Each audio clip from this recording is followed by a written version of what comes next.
What up, peeps? Welcome to the Podcast. I'm your host, John Telewa, aka the Kiss Bandit. And in this show, we explore the key elements that shape our fulfilling existence, from health and well-being to financial success, meaningful relationships, and the pursuit of happiness. We cover it all. Our guests include experts, professionals, and everyday individuals who have remarkable stories to tell.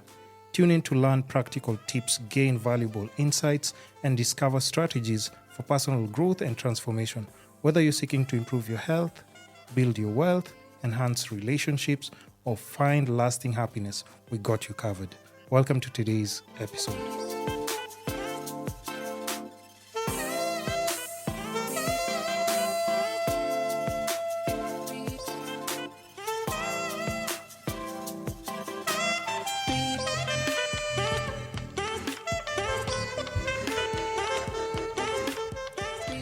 So another amazing episode with a very special guest. Planned this randomly, but almost never happened, but we're here. So now, just to start off, before we even start off, just tell the people your name, what you do, and then, we can start our conversation from there. Okay, thank you for having me. Mm-hmm. My name is Njambi Gathecha. So what I do, it's a long list, but let me get into it. Okay, we have time. I'm an advocate of the High Court of Kenya, Mm-hmm. a certified professional mediator, a human rights practitioner, and I'm also a digital marketer and a content creator on Instagram and TikTok. Yes. So now, maybe we should even start with just you being an advocate of the High Court. Does that mean you're done with Kenya School of Law? Yes, I got done with the Kenya School of Law last year, Mm-hmm. around March. Yeah. That is when I had my last exam.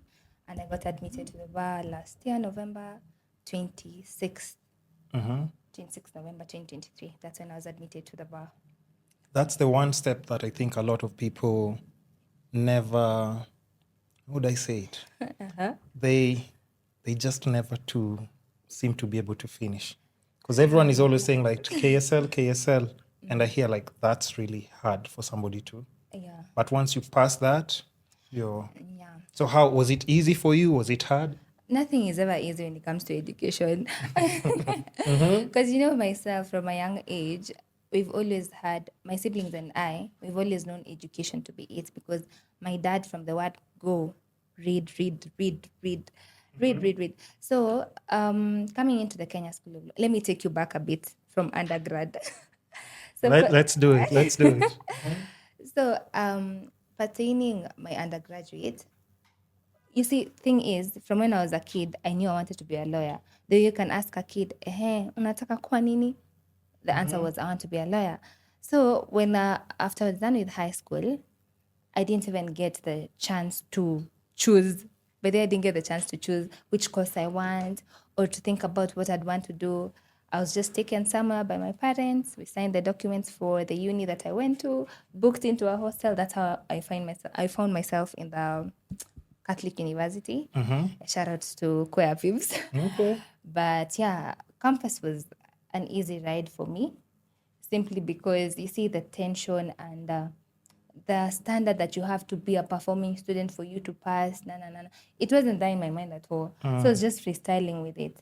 And there's nothing as bad as telling yourself, Mimi, I'm a smart person, because the dust that I saw, and I didn't graduate with my class, unfortunately, but I graduated during COVID, so 2020. So that was my undergrad. Yeah. Now coming into the Kenya School of Law. So after I was done with my LLB, and now I was now freelancing and just chilling at home, yada, and all that, now taking it all in. Now I'm a graduate. Yeah. So I had this thought, I've always wanted to be a model. I digress a bit. So I went to my parents, my mom now. My dad passed away, by the way, so in 2015. Immediately I got into law school. He passed away. Just throwing that at me casually like this. Look, I'm just like... R.I.P. to my old man, yeah. R.I.P. to him. R.I.P. to him. So after I was done with my undergraduate, I went to my mom. I'm like, I want to do modeling. and I want to become a model, yada yada. So my mom looked at me, she's like, you just take your time. Take your time first and think. Oh, so no anger or anything. No, She just like, just go and yeah. think about. Right, remember I told you when I was entering my campus, I was thrown into the dust. Niliambiwa, take it low, yada yada. But this time she was like, you just take your time and think. I'm like, okay, cool, let me think. Haya, Njambi goes ahead and thinks, comes back. I want to be a model still. My mom is like, okay, go and think again. I'm like, okay, Njambi, go and think, come back with the same answer. So my mom had to like call a few friends of hers in form of like mentorship, and they told me to just go ahead and into the Kenya School of Law. But you see, the perception, I believe, for me and many other law students is that Kenya School of Law is hard. Yeah. Of which I'll get to that part later. Okay. So even me, in making my decision of being a model, I was telling myself, why would I go into something that's so hard? Why? Yet I can just model. I can just be pretty and get paid, right? I mean, so why not? So after that, after getting the mentorship, sort of like the mentorship thing, that's when I decided to go into the Kenya School of Law. Okay? So I went into the Kenya School of Law. It was tough. Let me tell you, it was tough. Not that the Kenya School of Law or anything bad with the education, but this particular thing was tough to me. Yeah. Hey. I've gone through a fair share of life, but that. So yes, I got into the Kenya School of Law in 2021, navigated my way through it. Understand the word navigating, because it was really tricky. Figuring things out on your own. So I got into the Kenya School of Law, completed my studies in 2022, did my exams, failed, failed, so had to retake the exams again. Oh yeah, that's just the story of Kenya School of Law. Like the number of retakes I hear people do like are crazy. It's crazy. And even when you think you've passed, it comes like as a fail. Anyways, so I failed again for the second time. So I had to do them for the last time, which I fortunately passed. Yeah. So after that, found myself admitted to the bar. Yeah, I'm grateful to God and the journey. So it wasn't an easy thing, but what I'd tell people, the way you perceive things, you should not perceive things the way people are saying it. Yeah. We know education is hard. Like studying is hard, but even if it's hard, it doesn't have to be hard to you, okay? So don't take the whole thing, the whole notion of, Kenya School of Law, it's okay. But don't let it get to you so much. Because you still have to face it either and way. at the end of the day, it's already been written there that it's hard. You see, Yeah. How about you come into it? You're like, okay, it's orals. Let me do my orals. It's a project. Let me do my project work. It's pupillage. Let me vumilia for 6 months and finish my pupillage. Yeah. Then after that, you get to finish. But what I'd tell like anyone in law school, especially Kenya School of Law, don't perceive things for what people are telling you. You just go with your own journey. Because even me, myself, I didn't pass at a go. Yeah. Imagine if I had given up for the first time that I failed, I had said, no, by the way, I can never be an advocate. I couldn't be here. So just perceive school as your own journey, knowing that it's hard or it's not. Some people, it's easy, by the way. Let's not forget that. But just take it as your own journey. If you fail, you wake up again, you try. If you've been told that exam was hard, you just go into it. And then you find yourself being an advocate. But now I have a question, especially about KSL. Like, Connie, what's the hardest? What's this thing that's actually hard? Because I don't understand. Because to me, I'm always thinking, like, if you challenge me or ask me about anything to do with investments, because I'm always studying them every single day. Yeah. Anything to do with production or what else would I say, like, I'm really good at? Let's just go with those two. If you ask me any question about them, I should be able to answer because it's something that I do and read about every single day. Yeah. So I don't understand how people get to that place and kind of like it's not that easy to just pass. Like, why? Or is it done intentionally? Because at this point, I'm just like, okay, so how is it possible that everyone is just saying the same thing? Yeah. So or what's hard about it? Okay. I won't get into the institutions per se, but I'll get into whatever I was saying in terms of being an individual. We already have this standard that has been said, Ningumo, okay? Yeah. It's like the unwritten rule of Kenya School of Law is that itakumaliza. So the moment anyone walks into the Kenya School of Law, that's it from the word go. Okay? And you're not taking away the fact that it's such an intense course within a short duration of time, because that's just 1.5, between 2 years. Let me say 2 years, you must have completed that thing, okay? But then you see, at this moment, you're getting into the Kenya School of Law. There are things happening. There are people who are parents at the same time. There are people who've started work, you see. There are people who've started. So it's like, I think it's like doing your master's. Wait, are you a parent? No, I'm not a parent. Oh, okay. But shout out to the babies. Okay, shout out to that. Okay, So I'm sorry to cut you off with that. It's just because I was like, hey, let me ask as well before I proceed here with. Shout out to the baby, but I'm an aunt. But I'm an Okay. aunt, yeah. No, that's not the same thing. That's not the same thing. Yeah, of course, it's not the same. So there's already this standard that I was saying that has already been said. This thing is hard, okay? Then you go into the Kenya School of Law. It's not the same as the way you went into undergrad. There's so many things happening. Then remember, your life is going on, and there's this unwritten rule. Ikitu ni ngumu. Yeah. So even you approaching the classes, approaching the discussions, you're approaching it from a negative point of view, from the word go. Okay, you already know it's going to kill you, even if it hasn't. So I think for me, I'd say it's the mindset part. So mentally, it already has broken you down before you even start facing. Yeah. So it kind of is hard even for you to pass, cause Exactly. Then I think that's just it. Maybe that's what I'd say. The mentality part of it, because at the end of it all, it's just education. You see. True. There's no simple thing about education. You could also attest to that. No, that's true. Yeah. It takes time and time over again. Just compounding, and then you just get better at it. Yeah, for sure. So now another thing, like after you finish, like now you get admitted, right? Is it called admitted to the bar or what is it called? Admitted to the bar. Admitted to the bar, yeah. And then so now after that, is this now the process where now you can practice or you join like a law firm? And is that something that you're planning on doing? Because I know so many graduates who like, they do everything and then once they're done, they're like, okay, me did this because of my parents. So here's your degree, ma'am. And then now you go do your modeling thing in Paris. Honorary mention to the modeling part, yeah? Yeah. So, first of all, let me just clarify a bit. You can always be in a law firm. The difference between a lawyer and an advocate is that an advocate represents someone in court. You have the ability to represent someone in court. But for a lawyer, you can't. Okay? Oh, you can't? For a lawyer, you've gone through your undergraduate for you to become a lawyer. So you're a lawyer by profession. For an advocate, you've gone through the postgraduate diploma at the Kenya School of Law or the Tanzanian School of Law for you to become an advocate. So the difference between the two is just that an advocate, you can represent someone in court. Okay. That's just it. So, now for me, I think that was the second question, yeah? For me, post-admission, since I was admitted in November, what I've always wanted to do is be in the humanitarian space for a long time. For a long time, I've always wanted to be in the humanitarian space, the NGO space. Anything matters human rights. So that's where I'm at this moment. In an organization as an advocacy officer, as a humanitarian, in the humanitarian segment. Okay. So drafting of policies, implementation of policies, and matters humanitarian law. So that's what I've always wanted to do for a long time. And it's a recent job, by the way. I got it last month. Really? Yeah. What? So I got it last month. So I caught you at the right time when you're just starting off, when you just...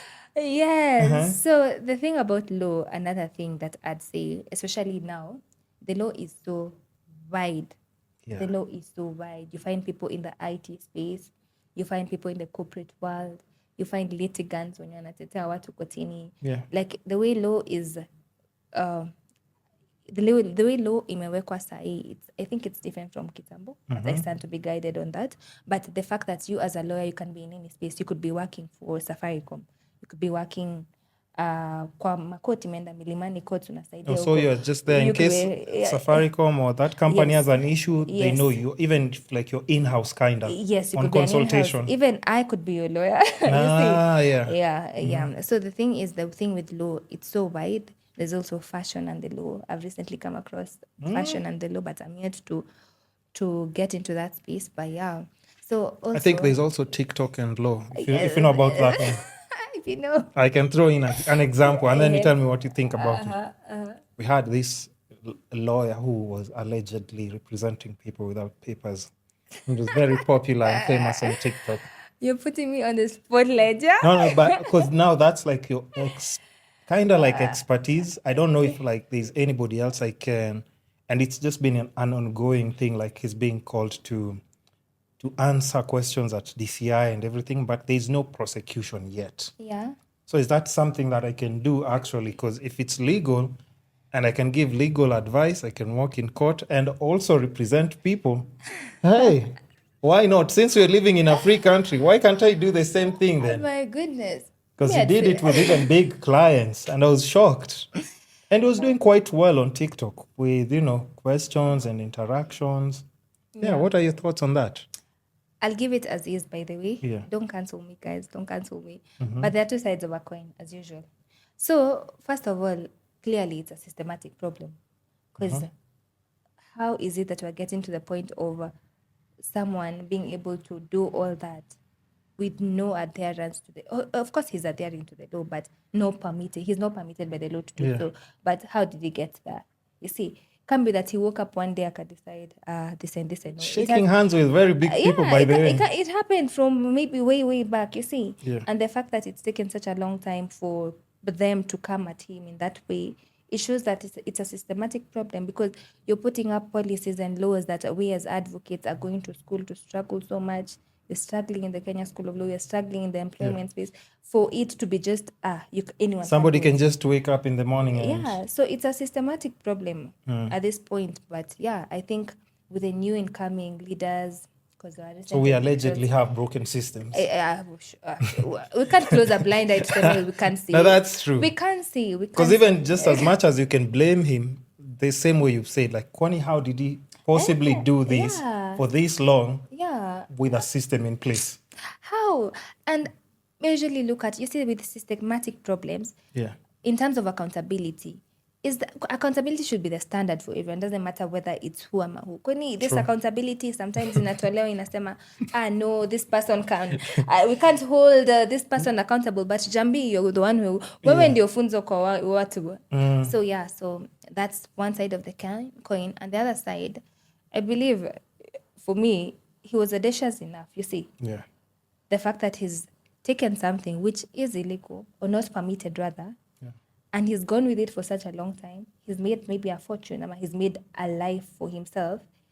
To me, that's a win still. Yeah, because if you think about even now in that side, I was just like, this is actually very impressive. It is. Very impressive. It is. Everyone was shocked, but at the same time, it was like, how? Yeah. But it shows now the passion that he actually has. But now let me ask you now, even just according to the law, after doing something like that, since he's still passionate, can he ever be granted or given permission, even if he goes to school and learn and everything?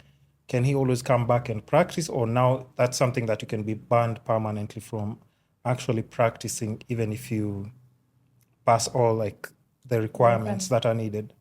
To me, this is how I view it. I think he can't be bad to do so. Maybe to an extent, you see, maybe to an extent of maybe representing people in court. Okay.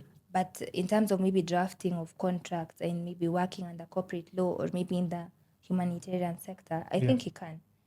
But you see the standard that he's always going to be held at a standard, you see. Yeah. But then if you try to look at the whole thing, what's the wrong there? No. Which hajakosea any institution really. I can ask another follow-up question on that. Now, all the cases that he represented, right? Yeah. Does that now become like a contract that's null and void because like he did not have what? For sure. So every court case that actually a waste of people's time and money. But, so all those have to be retrials, kind of. Yes. Because you remember the part that I told you, the representation part. You as an advocate, you can represent someone in court. So that part. But then for So that's tricky. Bit booky. Okay, so now if we go back to like now just that aside, of course, but that's something that I really also wanted to ask somebody who has like expertise in that field to just fill me in on that. Because like, for us when we're having debates with friends and we're not all lawyers, so everyone is expressing themselves in terms of like, me, I think this is what you should. But that's not the law, that's not the law. At the end of it, we need to understand like there's a law in place. to actually make sure it corrects people where they're wrong, Yeah. and that's its job. Yeah. Okay, so now as you're pursuing this now with the new job, Yeah. and of course, this shouldn't like make you feel any kind of way. Do you find it like something that you actually love? Because at times people get in career spaces and then they actually think like, "Ay, it's not something that I was really passionate about." But what do you feel so far now that you've started? Because we're gonna do this podcast a year from now. So even if you don't say what you feel like after a year, we'll know. So, my 2 cents are that the first thing is I'm grateful, of course, for the opportunity. I'm not taking that away.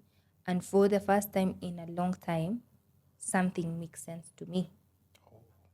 For the first time in a long time, Very long time. in a very long time, even in terms of my career, for the first time, something makes sense to me. And for it to be able to make sense to me, that's enough for me. And I'm slowly navigating the space because you see the humanitarian sector is such a huge space and the NGO world is so huge. So for the first time even, I'm curious to know what's next, which summit is upcoming, what project are we doing. So for the first time in a long time, I feel contented with my career, which is something I've struggled with a long time. Remember, I wanted to be a model, guys. I still Yeah. want to be. Yeah. But yeah, so I am contented. I think that's all I can say. But even with that, and I think the reason why I would even just, you see, even like how you still mentioned something like modeling, that's something that you're still passionate about. Yes. And it shows like on your Instagram, you pick like your outfits together nicely. How you do like, because, that's what I'm talking about. Because Yeah. for me, and I'm just saying, like if I go to your Instagram, of course, now nobody wants to share everything For sure. like in their life, right? But I can see where you posted like yourself with a gown. You went for a nice professional shoot and everything, because that also like just a good thing of those ones. Like, okay, I've finally actually made this and everything. Yeah. But that's the only time I've seen anything related to law on your page. Unlike our dear friend, the other one who has zero qualifications, but every single day he used to post videos about like, okay, by the way, guys, if your car is hit, I'll give you you can give me a call, and how you can handle this situation is this way and this way. Actually, I think he was the only person who was doing like law tips at the time. But so now like, and I wonder just why that is. Is it unethical? Something that you've been taught in school? Because I don't see other lawyers doing it like maybe as much. And let's say for your case, I see fashion, when you've hung out with your friends, of course, exercising, which is something that I also touch on and will touch on as well. Sure. So health, wealth, love, and happiness. I've seen flowers, so I don't know if flowers were from a boyfriend. So that's the love part. Health, wealth, love, Good and Lord. and overall happiness. By happiness, I can say like I see you more happy and smiles like when, let's say, you're hanging out with your friends, whether if it's brunch day or whether it's just like a retreat that you've gone, even to an extent of like you are nominated as well. So you see where I'm going with this. Like there's a long string of things that I've mentioned that show how you're also passionate with just like that side of you as well. Yeah. And just how does that correlate with like even just like now your career, and are you ready to like just give it up? Because that's something that consistently over the past 3, I saw like your last, maybe from 2021 2022, you're posting passionately about. Yeah. Yeah. That's a very deep question. Oh, yeah. Cut the cameras. Oh We're yeah. done. Oh yeah. But yeah, to answer you, remember I told you for the first time in my life, in terms of my career, I feel contented. In answering also the first point that you had mentioned pertaining the other niche that I have, places that I've gone to, people that I've been with, flowers that so you see, from the places I've been to and the flowers that I've gotten and every other thing that I posted, it was from a point of contentment. Yeah. And that's why I usually view my page as a digital diary. Okay. I'll get into it later. In terms of my career, for the first time in a long time, actually for the first time since I became a lawyer, I posted something about my career on my page. just the other day, there's some awards we went to in relation to the prison service system, and I posted about it. So for the first time, For the first time. the first time.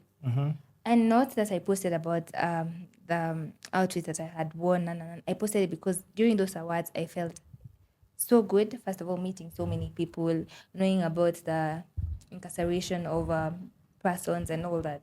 So for the first time, I posted something in my career. Yeah. Okay. And the reason I think I haven't been posting anything law related, it's simply because of the contentment I'm telling you about. You see, it's always been a battle of trying to figure out, was I really meant to be a wakili, you see? Was I really meant to be a lawyer? What am I doing? Like, what am I doing in this space? Because you look left, you look right, someone has opened a law firm. Someone is in an NGO. Someone is working for Safaricom. So you're like, what am I doing in my career? So for the first time, it makes sense to me. Yeah.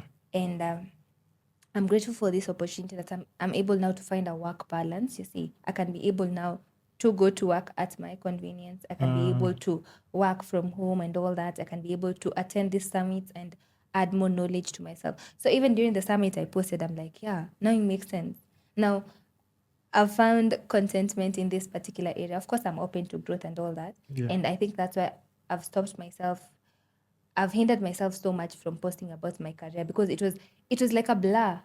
As in, hata mimi mwenyewe sikuwa You najua. didn't know. Where is this going, by the way? Imagine I didn't know. I'm like, what am I doing? Okay, post admission. Okay, then I didn't know. Yeah. So even me myself, I was still navigating that space. I still am, but in a different trajectory now, from a satisfactory point of view that God has brought me here, and I am an advocate for a reason. You see, I am in this space for a reason, and it's okay to also share my side of the story. You see, because it hasn't been easy. The way I've cried, this career. Really? Yeah. So I think that's why I was pulling away from posting about my education part or my career so much, because I didn't know. I myself didn't know. Yeah. And for me, I don't know whether it comes as a bad thing, but I love sharing my stories after the outcome of the thunder and the tears. I love, because I'm like, let me come from a positive point of view. I don't want to come from a point of ujue hii law itakumaliza. No. I want to come from a point of it's going to make sense one day. Yeah. Yeah. And I think like even just, because I can say you're in the Gen Z category, right? Do you want to know my age? You posted it online. No, but You're not a millennial. You're not a millennial. People born in 1997. Guys, please answer Hold us. on, hold on. Please tell us. No, where is it? But I kind of like just take screenshots that will guide me. Yeah. And then I was just like, yeah, this is Gen Z, right? But that was So hold on. Now, but wait till I go with where my question. Okay. Even if you're not, maybe you're balancing in between that Gen line. Z and millennials. No, not really, but Okay. But let's just, and there's nothing wrong with being young. You know that, right? Yeah, for sure. Yeah. And there's nothing wrong with being old. No. Listen, that's why we're told, like, never ask an old woman their age, because older women never want to hear that question. So you need to enjoy this before you get to that point where if somebody asks you your age, you're like, please don't ask me that question. Yeah. Ask important questions. I'm a next question, please. Next question, please. Why I'm asking that, it's like now we're in a whole different, like just, that's a different generation, millennial and Gen Z, and there's a very big difference on how like things are working, even how crimes or just laws are broken, so many different things. But even just navigating that space, you'll notice like, I think when you're an advocate, like we talked behind the scenes, there's some things that take really a long time to establish yourself in that career path in a way that, let's say, it's super lucrative enough for you to say like, hey, that lawyer is getting a lot of money. Yeah. You know, that's always like the big lawyers who've studied like and practiced for like forever, right? Now, you being from that era, I won't say which one. Yeah. Now you can pick and choose which one you want. You being from that era, I can say a lot of people from that generation don't have the patience of like just understanding how growth in careers are. And there's pressure because everybody wants to be successful super fast. Yeah. So how are you navigating that? Like even just where are you mentally with that? Saying I want to be a big advocate, all these experiences, and of course all the rewards. I want to make millions. Because of course those career paths, lawyer, doctor, engineer, those ones were picked by parents because this is what's going to change everyone's life. Yeah. Yours, but most importantly, us first as the family. That's why it was always pushed on like everybody else. So is there pressure for you to just be a successful big advocate? Yeah. Or you're just taking it day by day? Because there's also pressure from your generation, like you said. Nani's in Safaricom, Nani's opening a law firm, somebody else is doing. So how are you dealing with that pressure that's also around? Maybe people who are your age mates or people who like... That's a very nice question. You have very nice questions, by the way. Thank you. You need to write a book. Hey. You need to write a book. I try. Okay. So how am I navigating that space? It hasn't been easy at all. Because nothing, especially when you're navigating your career, it truly doesn't make sense at some point.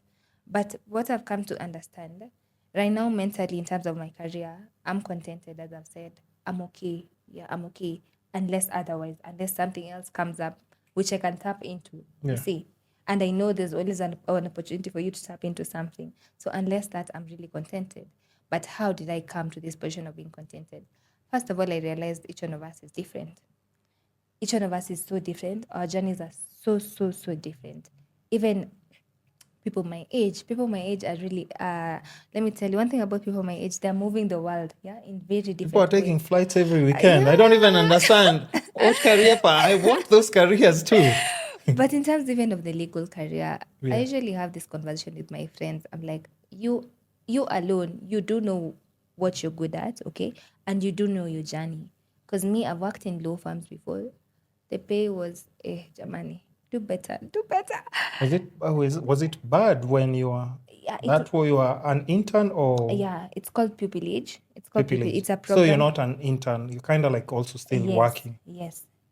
So I've worked in a space where the finances were not making sense. We like talking about numbers, please. So please, you can just press. You don't have to say which place, but you can give us an estimate.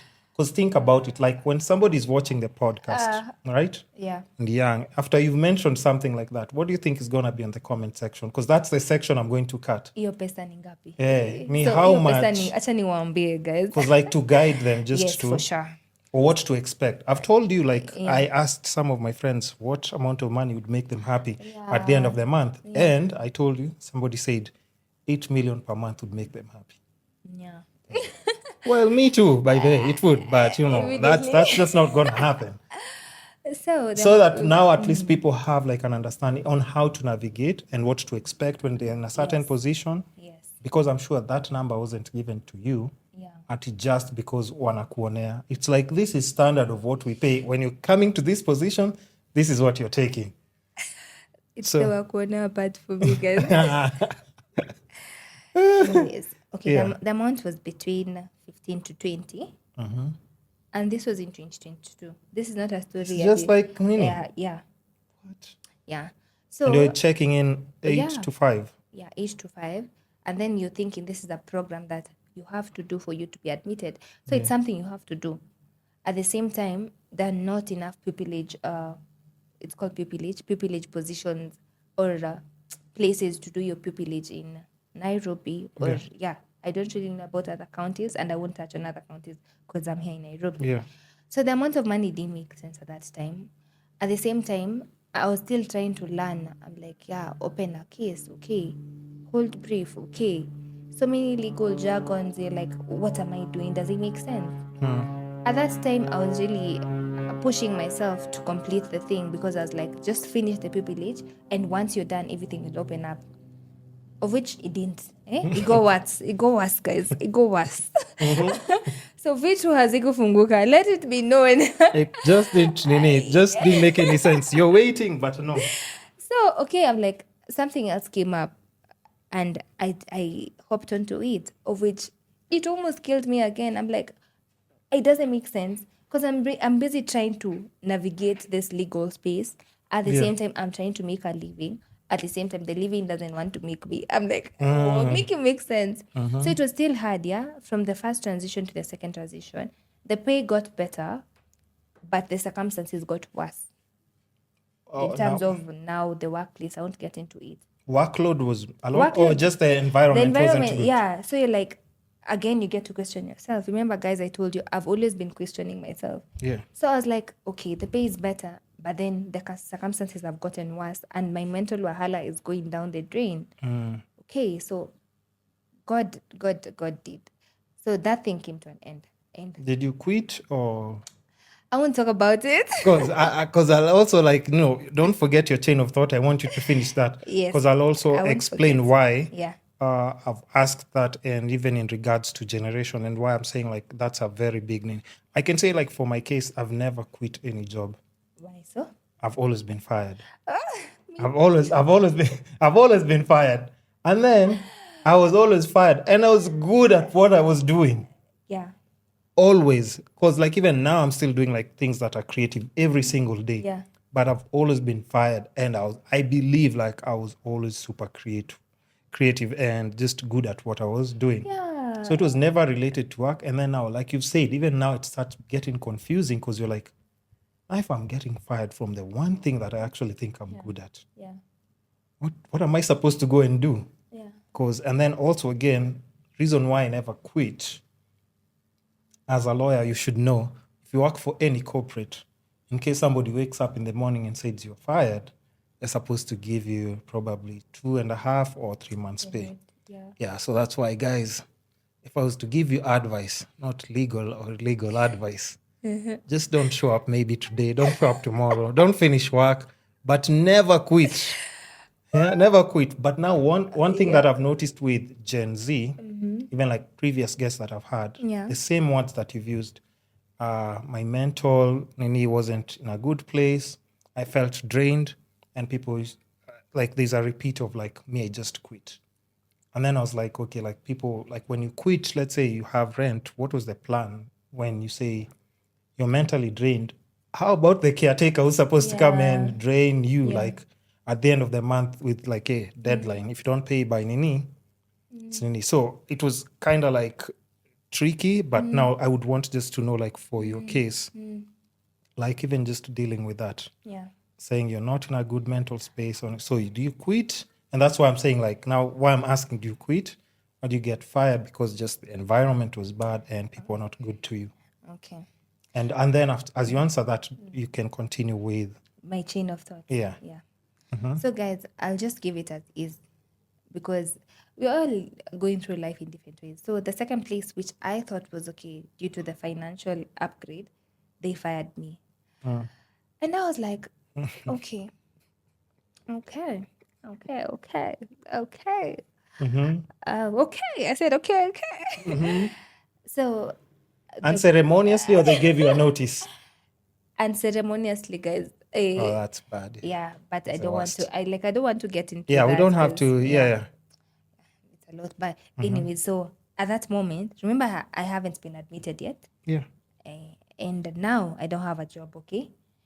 But guys, having a good support system came into play because my mom held me down, my siblings held me down, my friends held me down, to the point of now, nimekushikilia, it's okay. Yeah, you're good, don't worry. Yeah, and at that moment, I think that's what helped me navigate that space, because it truly wasn't making sense what I'm doing in the legal space. First of all, I don't have a job, bills must be paid, yada yada, and all those things. And then my mental health, and mental health is such an important conversation to have, by the way. I always talk about it all the time. Yeah, 100. But also just touch on it and how you're just dealing with. Yes. You see, the thing is, what I know, people think that this mental health conversation, it's just a conversation. Not anadhani, it's just a name. But it's not a name, guys. Especially if you've gone through it. And I believe each one of us is going through it in one or two types of ways. There's something going on. So the fact that I could acknowledge that there's something going on wrong, that was a win for me. I just let go. I'm like, God, take it away. I don't have a job. I'm not as an advocate. And I feel as if I wasn't meant to be in this space. And funny thing is, at that moment, I wasn't thinking about what I can do. No, I was just like, I'm done. But when you're saying like now, just the mental health is at, not at a good place, like what Depression. Exactly... You're talking about depression? I'm talking about depression. Okay. and let's anxiety touch on that as and well. stress. And Depression, I'll explain to you anxiety, why, stress. Okay. like just my take, because I'm always having people and they give different takes. Yeah. And it's always good because, like I said, I'm always trying to understand when people say that, because I don't know if it's changed, but to me at times I say at times that's not what I think, and it's not the law. At times I say like mental health thing is almost like luxury. Okay. Yeah. So I can't be cancelled because I'm just giving an opinion first, right? No, And not that's at for me. all. And also don't feel like you can't express what you're saying, right? Yeah. Because like for me, I'm looking at it as a man. Yeah. Because now, like, you see the way you can say that you have that support system that was there for you and everything. I don't want to say people are not there for me, like when times were tough, but I'm just saying like that was not, I didn't have like the luxury even to just like, even just to sleep and cry, first of all. Yeah. Yeah. Because even trying to sleep and cry, I'm hungry, first of all. Yeah. I can't even cry because I'm hungry. And tomorrow I have to pay bills. So it was kind of hard, but I navigated in so many different ways. Yeah. But I've never found myself looking at it as something that, my mind can't really, like, I can't really trick my mind to get back to a happy, or how can I, what words can I use? Like just bounce back to a place where like, I know I won't let my mind defeat me. Yeah. Because that's something that I can control. Like now, physical health, if you chop off my arms, my leg, or if I trip down, that's a whole different story. Yeah. I can't come back from that. Yeah. Like my mind, I just believe it's something that's so special. Yeah. So the best thing that I can do is like just feed it with positive thoughts and keep believing that it's possible to get out of these situations. Because I know there are people who are in a worse off situation. We have orphans, we have street kids, we have all those other things. And one also very important thing is there is no life or part of your life that will ever miss stress. 100%. It's always gonna be there at any different point in your life, whether it's with kids, husband, relationships, friendships. There's always stress and how you just navigate it. But that's just me. So I want to know your take, and feel free to also contribute your thoughts on how I look at things. Yeah. But which I understand, because now people are on therapy. Did you do therapy? Yes, I did. Okay, thought so too. No. But it's because everybody who comes to the podcast, they talk about therapy as well. And I said it's actually something I'm open to trying so that I understand also how it helps other people. And when I'm having a conversation, I can have a conversations like it helped me do or outgrow a certain place, people, or even just navigate differently. Yeah. So to counter back to whatever you've said, you've said, first of all, mental health is sort of like a luxury, quote unquote. Yeah. Okay. Right. Yeah. And in terms of coping, you've said for you coped with work and filling your thoughts with what can I do? And even getting creative. I was more creative, and that's what gave me like. Exactly. Yeah. So you see, at the end of it all, you channeled that feeling that you almost had into something that made you more productive or got you into a different space, you see. So umetoka kwa hiyo space. Yeah. In an indirect way, but then you don't know it that you're healing. You see, in terms of coping, there are various ways of coping, the healthy ways and the non-healthy ways, which is something that you did. And even me, for certain situations, even with my career, there are healthy ways which I used to cope and the non-healthy ways. You see, you feel yourself maybe the workload such that ukilala, ni kulala kuamka unaona. You don't get to think about that stress, ama that depression that may be coming. Iko hapa nyuma, it's following me. So your mechanism, or you saying it's a luxury, I can't even deny it, you see, because you see, time is running, you see, things are happening, life is going on, life doesn't stop at all, just life because doesn't you're stop, depressed, right? So I think what I can say, even for anyone who's going through any mental health issues, find a coping way that works for you. If you can be able to afford therapy, well and good. If you can be able to talk to a friend, well and good.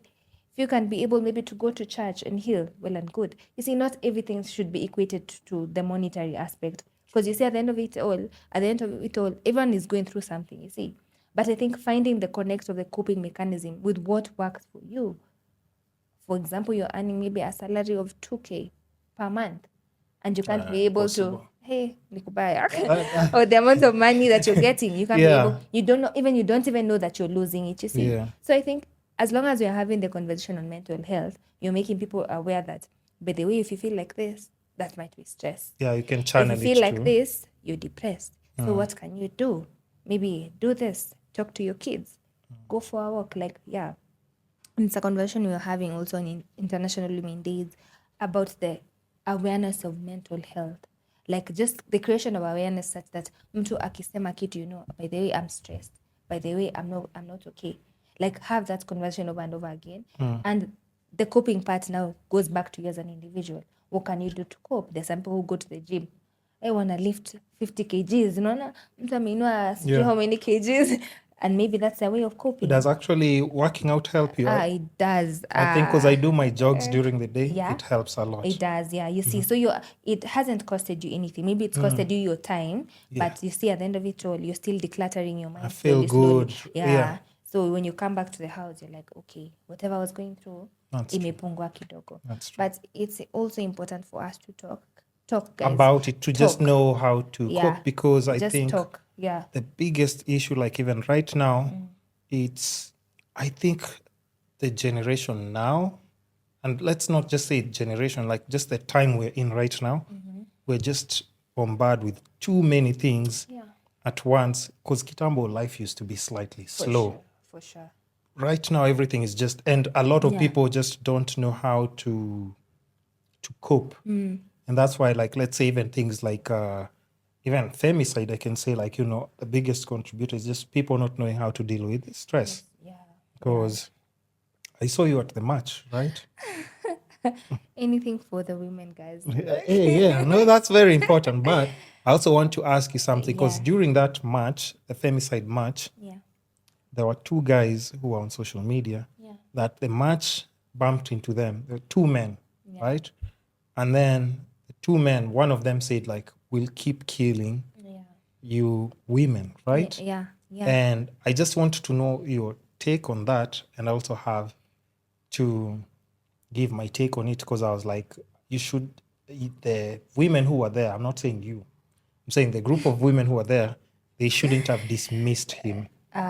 They would have had a conversation with him, because such a person who's saying it like that, it's not like he's joking.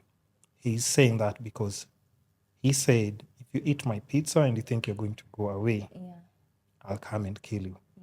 And it wasn't someone who was insane. He was well dressed.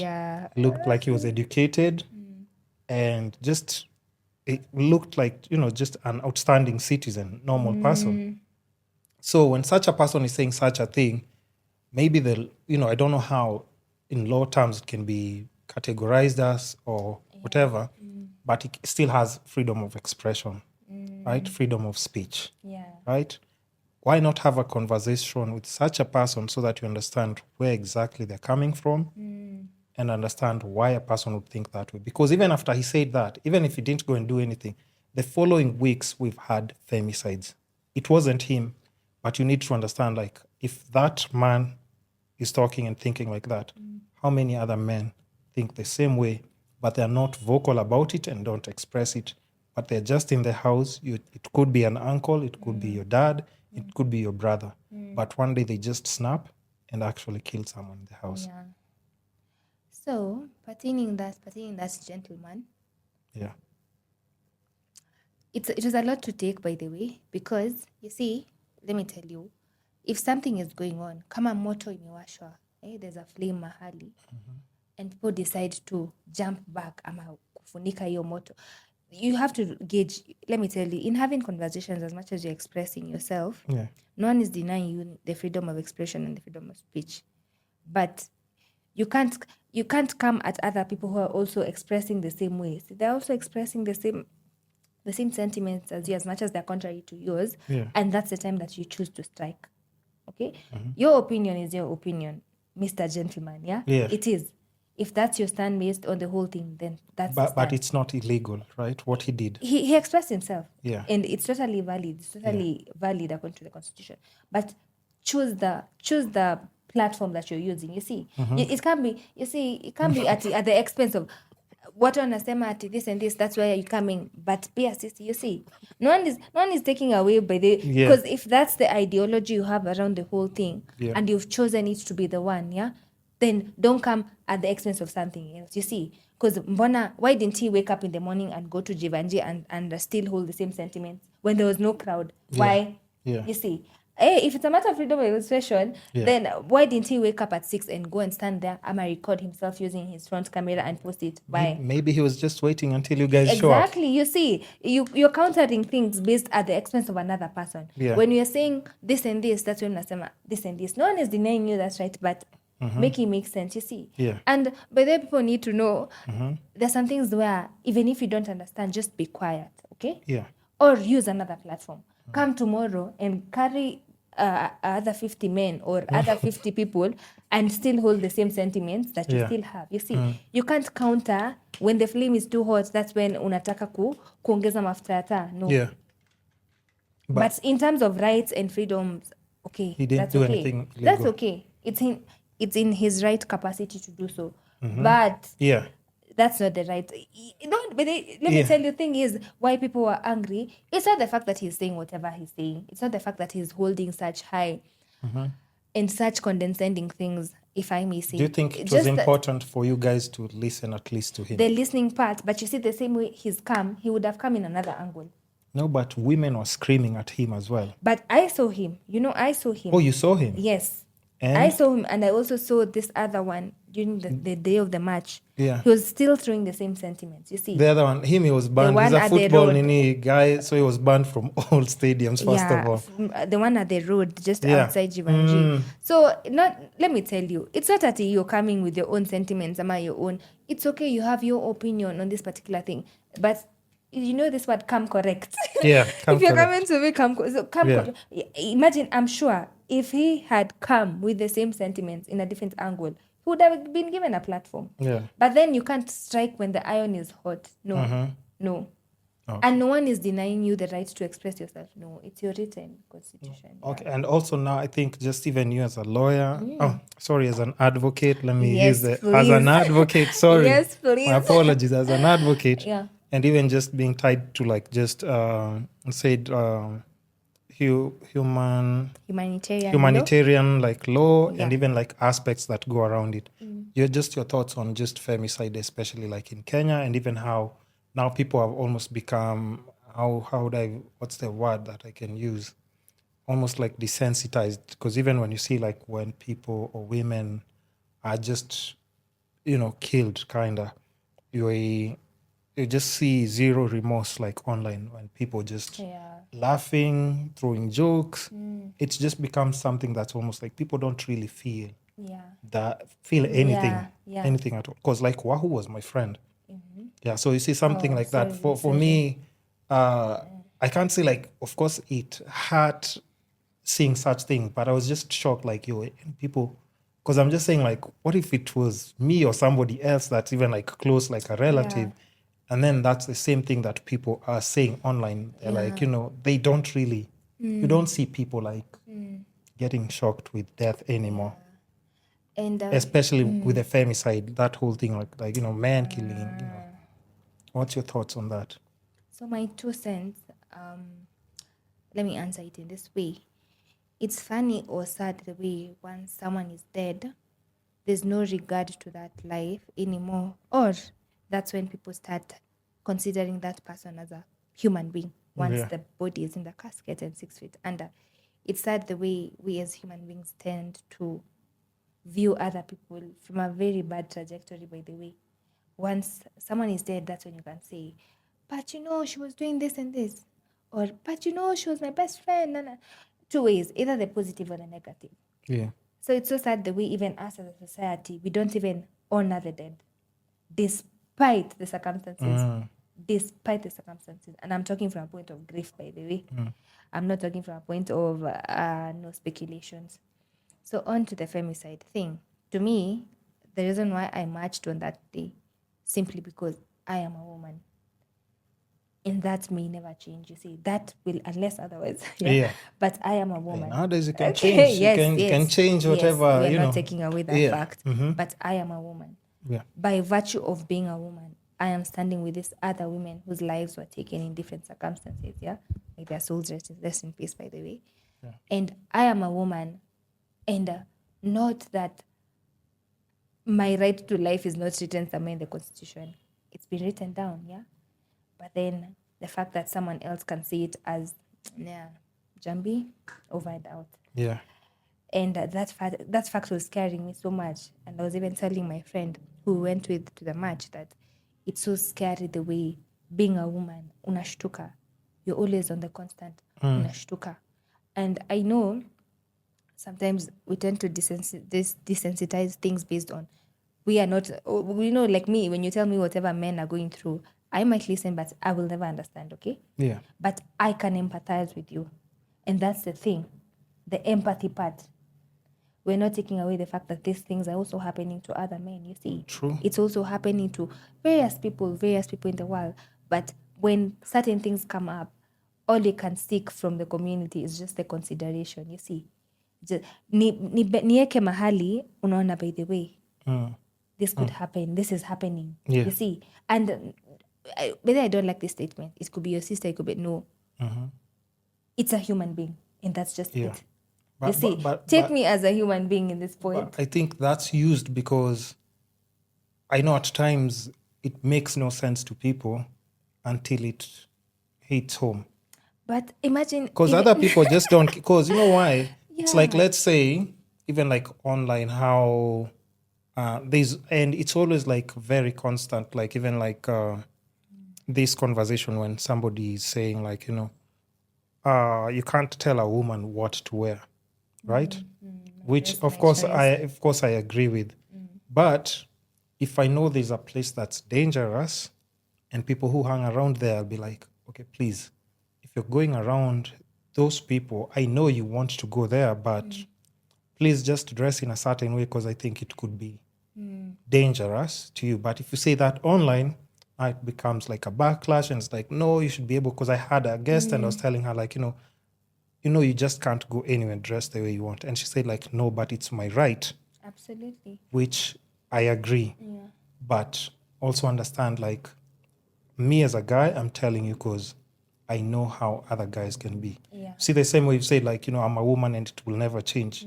Okay, until maybe if you want to change, right? And even for me, the same way. Yeah. And I'm telling you as a guy because I've grown up as a guy from I was like a small boy till I'm an adult. And I've interacted with so many different men. And I can tell you as much as, yes, you see men working every single day and some just look innocent, gentle and everything. Men are capable of doing like also very crude things. And that's why you consistently see people on the news, they've killed this person. And they do it with the extreme actions. And they actually do it to people they love. Yeah. Wives, children, people who are actually close to them. Parents, all those things. So you have to understand, like, when a guy is saying that, I'm just telling you because, like, I know. Yeah. I know as a guy, like, men are actually very dangerous. That when I'm saying this, it's coming from a perspective of being a man. Can be even in a situation where we are walking and I would see danger in front and I would tell my lady friends, like, well, let's just cross to that other side. And then you'll hear like, kwani atafanya nini? I'm like, I'm already seeing the danger. I'm already seeing it coming. And I'm just trying to tell you, like, let's just go to that other side because I think this side something bad can happen. Yeah. And, that's why when we say like, if it's your sister, if it's your mom, it's because those are people now I can tell like, yo, mom, you can't do this. But can I tell any other woman that like I meet on the street? I can't tell them. I don't dress like that when you're going to, how am I supposed to do that? So that I get cancelled by everyone. No. So now that's where people have to be just like, I get if that, it's my sis, I'm more responsible too. Like, let's say I have a 16-year-old sister. She's going to a club or rave somewhere, and I've seen her. I'll be like, okay, I know these boys who are going to be there are going to be trouble. Yeah. I'll even drop you off and pick you up, but just dress nini kidogo. Even if you want to do like your crop tops and nini, just try and be, because I know how young men might think. You know. I get that lens, by the way. But what I'm trying to say is, when did humanity become such a controversial thing? You see, Yeah. when did viewing each other as humans, just humans, But just when you're viewing someone in form of the human lens, yeah. you're acknowledging, by the way, huyu ni mtu despite Yeah. the gender, huyu ni mtu, just simply that.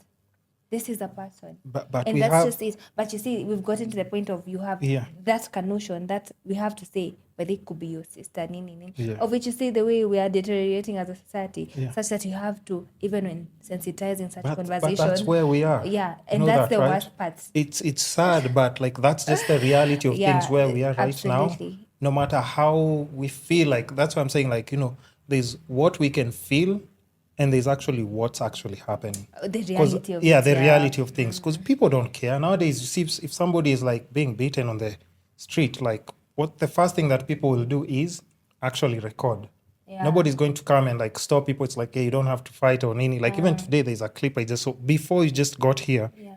And this was happening like in campus. I don't know whether it's still there online. Let me just see. Okay, hold on. And this was crazy because now look at this.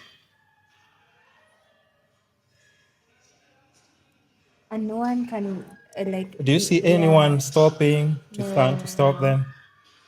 They're even taking videos. This is in a class filled with people. Yeah. Are you seeing? And you know why everyone is minding their own business? You know why?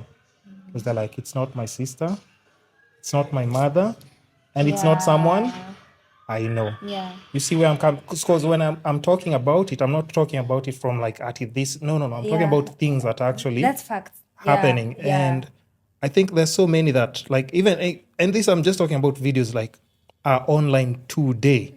There's so many other videos that, you come across and then you're like, I don't even know what's happening anymore. Yeah. But like for me, that's what I'm saying. I can just, I get you. and I also can't I can't rescue everyone. I can just rescue the people who are next to me first. Yes. That's my responsibility as a man. Take care of the people who are close to me first of all. And then the rest, if I can, yes, I mean. Yeah. But to conclude that femicide conversation, Yeah. for me, it's just the way the society is. I'm always advocating for conversation.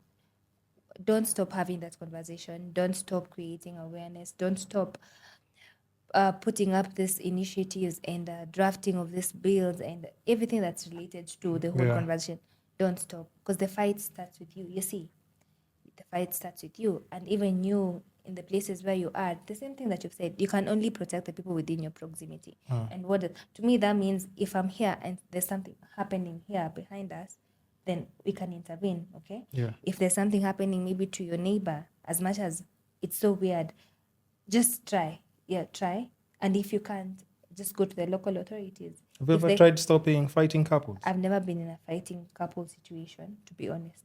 Oh, Yeah. you've never had like a toxic relationship? There's a smile you've made. I don't know what it means. No, not really. I wouldn't classify it as toxic. You can say, you can use a low language like I plead the fifth. I plead the fifth then. I plead the fifth.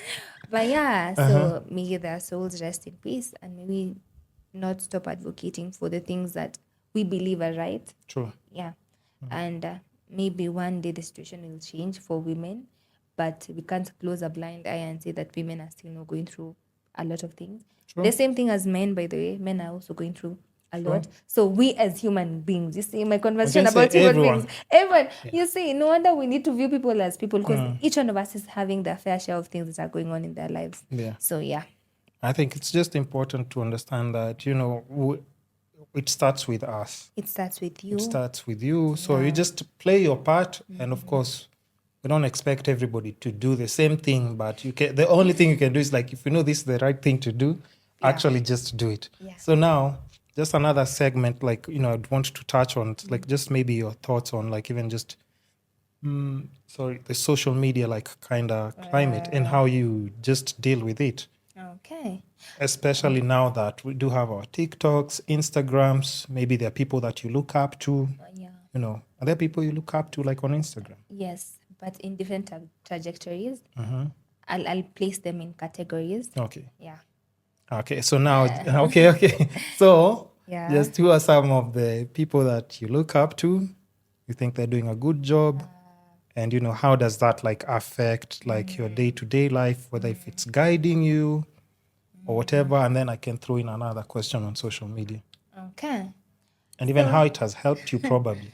Yeah. So, first of all, in terms of content creation or digital marketing or influencing, depending on which space you're in, Yeah. for me, I always saw it as something weird when you're putting up a show for people. On the other end, what I've always loved to see is people coming as they are. Okay, Yeah. come as you are. If you wake up every morning and go to Java, so be it. Yeah. If you're struggling financially, so be it. Like, so you may believe social media should be an embodiment of your life. Not that you're sharing everything, by the way, not that you're putting yourself outside there, you're sharing things that you don't want to share. Yeah. No, but it should be an embodiment of who you are in terms of your character. Yeah. Such that even if this thing comes to end, your character still doesn't get lost. You see? Because that's you. That's who you are. If you're vocal, then you're still vocal on your channel. If you dress up nicely, even mtu akikumeet on a Monday morning in town, you're still dressing up cute. Yeah. If you maybe love cooking, when I come to your place, you've thrown down a very good, like it's an embodiment of who you are in terms of your character. And for me, the most success stories I've seen from social media are people who've embodied their character. They've just been themselves. Yeah, through the social media platforms. So in terms of looking up to, in terms of wellness, mental health, I'd say Lydia KM on the top. I love Lydia KM. Shout outs to Lydia. I love Lydia KM. I hope she comes back to the podcast. I've had her a long time ago, but I hope she comes back. I love Lydia KM.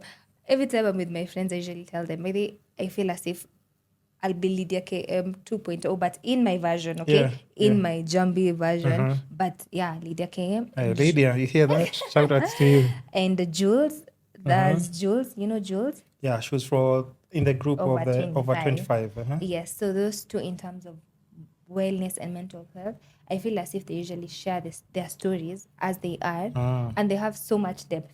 I'm a deep person, by the way. You can't ask me something and I don't get into it. Yeah, I understand. So so in terms of wellness, I look up to, or I'm really inspired by Jules, whatever Jules is doing in the podcast space, and also her content, and also Lydia KM. In terms of fashion, my God, with Wendo, I love with Wendo's style. With Wendo, I know her. She's so stylish.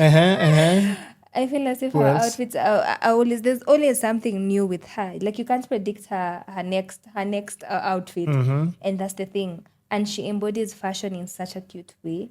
Like I love her fashion content. Yeah, is it her? Yeah, I love Wendo. Oh, okay. Yeah. And I asked her to come on the podcast. You kind of. I don't think she responded to my message, but I'll send her another message. Yeah, I truly love her content. I feel as if also, the thing I'm telling you, you can see her character through her fashion sense. True. Like if you meet her maybe on a random day, she's that. And also Samantha Nyakoe, I love her style. Samantha Nyakoe, I love her style so much. And Stephanie Nganga also. Stephanie Nganga. Yeah, Stephanie Nganga is also doing very well in the content space. And the same thing I was telling you, you can see her character so much in whatever she's doing. And I feel as if she's embodied her character through everything Who's the she's doing. last person you've said? Stephanie Nganga. Stephanie Nganga. So she's doing like great. She's doing great. She does event hosting. She's the host of her podcast. She has her own podcast. Oh, I think YouTube channel. Isn't she the one who hosted like? Yeah, that's her, right? Yes. Oh, okay, yeah. Yes. Cool peeps. Okay. Yeah. So these are some of a few internationally. Monet. I don't know whether you know her. Her name is Monet. Monet. Monet. Where is she from? Victoria Monet. Oh, she's not Victoria Monet. She's Monet something. Oh, I don't even know how I'm supposed to spell that name, first of all. She's from, I don't know, somewhere abroad. But she started off as a nurse. Oh. And now she's getting this brand deals. I'm seeing her on red carpet and everything. Hey. Yeah. Okay. So Yeah, and so many other She's people, fire. by the way. Yeah, she is. And her story, I truly love her story. But there's so many by the proper content creators. Yeah. I do acknowledge the fact that so many people are trying in various ways. On makeup, I do love Tina. Tina is my friend. Her makeup is usually, I love Martha Oluoch, her makeup. Like, Do you have even any makeup on right now? no, I don't know how to do my makeup. No, guys. but that's what I'm saying. You know, what's shocking is because you look really good. Thank you. Yeah, like you haven't put anything on. And also, like, just the makeup space at times, I'm always saying, like, how do you know whether you're doing too much or too little? Yeah. And then, of course, at times maybe the products that you might be using, they're good. But also, like, now just take a toll, like, on your skin to a point where, like, you can't leave the house without any makeup. Yeah, so, I mean, Makeup just is interesting. nice. Yeah. So yeah, there's so many people that I look up to. There's Angie Mokora. I recently came across her page when she was doing her wedding series. Like so many people, I could go on and on. I haven't mentioned men. By the way, I do love Eli's content. I love. Eli Mwenda. Yeah, I love Macquarie's content. Yeah, I also love Georgie, what he's doing in that space. Georgie Ndirangu. Oh, yeah. Yeah. So many, it's just a list of people. For me, I draw inspiration from various people at all times. And that's good. Yeah. So in terms of them, those are the people I look up to or inspire me in one type or many ways. And it's so nice, the way I was telling you. If you look through these pages, you can see their character. Like yes. You won't get, it's not an embodiment of something that isn't. If you meet this person, that's the way that's they talk. them in person. If you meet this person, their makeup always looks this good. If you meet this person, she's always maybe taking up space in and in terms of even the Kenyan space, I'm so happy that as much as the space, as much as the opportunities really aren't that many in terms of content creation here in Kenya, I don't know about Africa, but we are creating the space. We are fighting so hard each and every day to navigate through this space that wasn't there, you see. Yeah. Even the digital world, like even the laws and what, to the fact that, to the point of even there's a bill that was passed about taxing content creators. Yeah. It means, yes, now, mmekuja sana, unaona. It's actually a job now. It's like, hey, okay, now we've seen you guys. This is actually bringing in money. Yeah, and so many inspiring people, the likes of Kina Abel Mutua. I love the whole dynamic of friendship and what they're doing on this space. The likes of Jackie Vick, whatever she's done with the disco matanga thing. Like, it's so crazy the way these people are embodying their characters as well as fighting so hard for our rights as creatives rather. Yeah. So I've even forgotten your question. No. I asked you, like, a list of people like who just inspire you, and also like just how it helps or guides you in what you're doing. Because, like, I think a long time ago we didn't have like the conventional way of learning things was through, like, your uncle who's a doctor, or maybe like, another uncle who's good at something, those people who are like, your mom could point at and it's like, Unaona Nani has done this. And then now you pick inspiration from there. But now we have these social media people who you can look up to as they develop and grow. And also even some you can bump into them in person and tell them how they've inspired you, by the way. So is that like also when you see them, but does it give you like also pressure to be like more successful in what you're doing? Like there's no room for failure now, because as you're trying to be like like your own version, like we've said. But is the pressure too much? Because I think now another thing that actually puts people into like now the common thing that's depressing people, it's because people are constantly comparing their lives to those people. Because now if Nani is driving a certain car, you're like, it's God, please. Mimi God, Baki, please, God, why aren't you giving me a car? Forgetting that, that's their journey, and also just pursue what you're trying to, and then you'll just get yours. Because, somebody's living in a nice apartment, like, we've said, they're always having like, 5-star meals, shopping, traveling. Yes, it's inspiration, but now, where do you draw the line from inspiration to like, I say, God, kwani me, I'm not getting my blessings, So how, or, does that get to you as well? Okay. Because that's what's stressing, I think, a majority of the people, not even just young, even old people now. Because people's cars are getting repossessed every other month because they can't make their car payments. They took a loan because Nani has a nice car, or, because I remember, like, even when was it?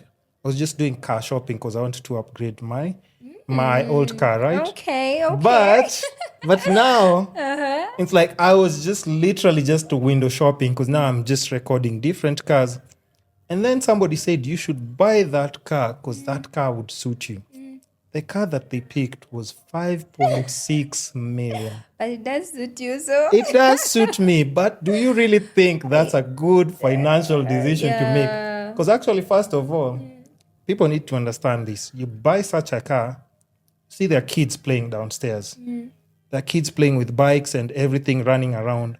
So if a kid comes and scratches a car that's worth that much, who are you to blame? You buy such a car, it means even where you're staying, you need to change. You have apartment transformation videos. Again, guys.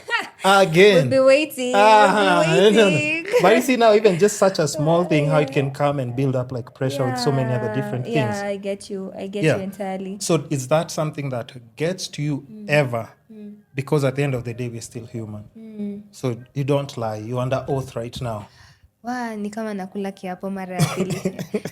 But imagine, let me tell you something funny about me. Nothing gets to me, okay? In a bad way. Nothing gets to me to the point of I wish. I usually draw inspiration from people in a very different way.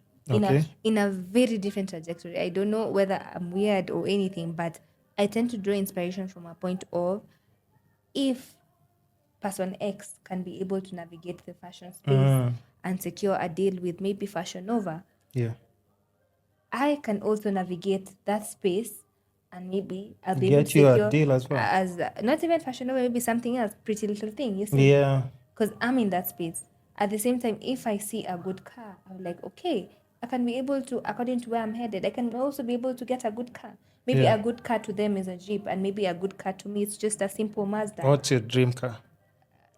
I thought we'll answer that when we're almost No. We've already gotten there. As we continue. Imagine, I don't really have a dream car, but there has to be one car maybe that you've just been saying like, okay, if I had an option of getting this, what would it be? Funny thing is, I don't really know about the names of cars, but I can tell you which car. Which one? It's my dream car is the Mercedes-Benz. I don't know which one. Okay. But yeah, there's this one that looks like a Jeep. That's a G-Wagon. Yeah. Oh my God. That's a G-Wagon. Yeah. Yeah. Guys, don't shame me. I don't know about cars. No. Nobody's shaming you. G-Wagon is nice. Yeah. So that's my dream car.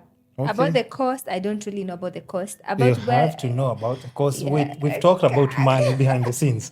And you say that's very important that you should be able to. Yeah, that's my dream car. Imagine. How much do you think it costs? Above 20. Above 20 mil, right? No, that's true. Because a G-Wagon, I'm trying to see if there's 20. This page. Even this page, they haven't posted a G-Wagon in a while. I don't think they even have. Shortage of G-Wagons. No, they don't have clients for G-Wagons. Because otherwise this page would have been. Because actually this page, they just post like lots of Benzes. Benz Living. I'll check them out later. Oh, they post really nice Nini. So if you're ever needing for any Benzes, I think I know where to go. Oh yeah, their page is always, you just look at them. They're like, hey, this one is nice. You go to see the price, you're like, hey, let me not go to details. You just come out of the page and just view them from far. But yeah, so I think, like we said, so a Benz, you've said a G-Wagon. Yeah. Okay. So I was actually manifesting towards that. Amen. But all lawyers have flashy cars, so you know. So I'm heading in the right direction. You're heading the right direction. You have to. So I was saying about the inspiration I drew from fellow creatives. From mine, it usually comes from a point of inspiration, such that, okay, we are doing this, this has been done, then I can also be able to tap into my potential and get one thing or the other. But it doesn't have to come directly. Yeah. I could be maybe tapping into my potential and something bigger comes or something unexpected. Yeah. So for me, it comes from a point of inspiration, even from the people around me. Recently, there's a friend of mine who started her master's, in my mind, like I was like, nah, I'm done with this education for now. But then having a conversation with her, I'm like, okay, I can tap into that as well. So I tend to draw inspiration from people and things and the places I've been and the people I've gotten a chance to interact with. So to me, it comes from a healthy space. And the fact that you can be able to filter out your social media. Kama huyo anakusumbua, you just don't want to see this on your feed all the time. Yeah, exactly. So for me, social media, actually I love social media so much. Yeah. Wasitubanie social media in Kenya. No. Yeah, we need it. We need it though. We need it. So yeah, for me, it comes from a point of inspiration so much. And even in my content creation journey, there's a time in my life I thought that I have to be this type of way, I might have to be in this type of place, or I have to be this and this in order to be able to create content. And then I realized, no, it's just an embodiment of your life. And no wonder I love people who are really authentic in their journey. And authenticity doesn't mean that unaishi maisha loki, maisha shida. No. Authenticity is who you are as a person. As a person. Because you'd be growing. And that's enough. Yeah. And that's enough to take you to places where you've never been actually. True. Like here on this podcast. Hey, okay. That's I hope I've answered well. You have. And also, like, just let me see how much time we have left. Yeah, we have like 20 minutes remaining. So we can still touch on a few things as we wind up. Also, like, just maybe on social media space, because I think just a lot of people, like, that's where, like, they also, like, get their breakthroughs with so many different things. Is there anything specific you've thought of, like, just maybe monetizing the social media space? Because I think even behind the scenes, you said you'd want to ask me something to do with whether it was podcasting or just something to do with content creation. But is there something that you've thought of trying to monetize as you still pursue, like, of course, like your career? Yeah. For me... And even your emphasis of, okay, please, wasitubanie social media. Because yes, we're spending time there, but if you can also make a little bit of cash from there or passive income, why not? Okay, funny thing, if you had asked me this question a few years ago, I'd have given you such a pathetic answer. Ungezima hizi mic useme let's go home. So please. Like enough. But now, imagine the funniest thing about the monetization, that I'd want to be monetized. It's in two angles. Yeah. First, I'd love my voice to be heard, okay? Not my content to be seen first. The first thing, I'd love my voice to be heard. I've realized, I actually had the realization today morning, but there are places where I could go and inspire so many people in different areas, you see. Could be maybe a summit by Safaricom, honorary mention again. Yeah. And I've been called to speak, and that's just enough. Yeah. It could be maybe a summit about UN women, and I've gone there through the content creation, not through my legal career. Yeah. Okay? It could be maybe something based on anyways, I'd want my voice to be heard. And if I can get the monetization after, then I think I'll really be grateful to God. Because there's so much about me. There's so much depth. But you see why? There's so much, You see why I was asking you about, like, how you balance, like, the law thing and also social media. Because maybe you haven't realized. But once you start talking about social media, you're very excited, you're very happy. You can list an endless number of people who, like, you see and pick inspirations from. But, for law, you're just like, okay, it's giving me direction and everything.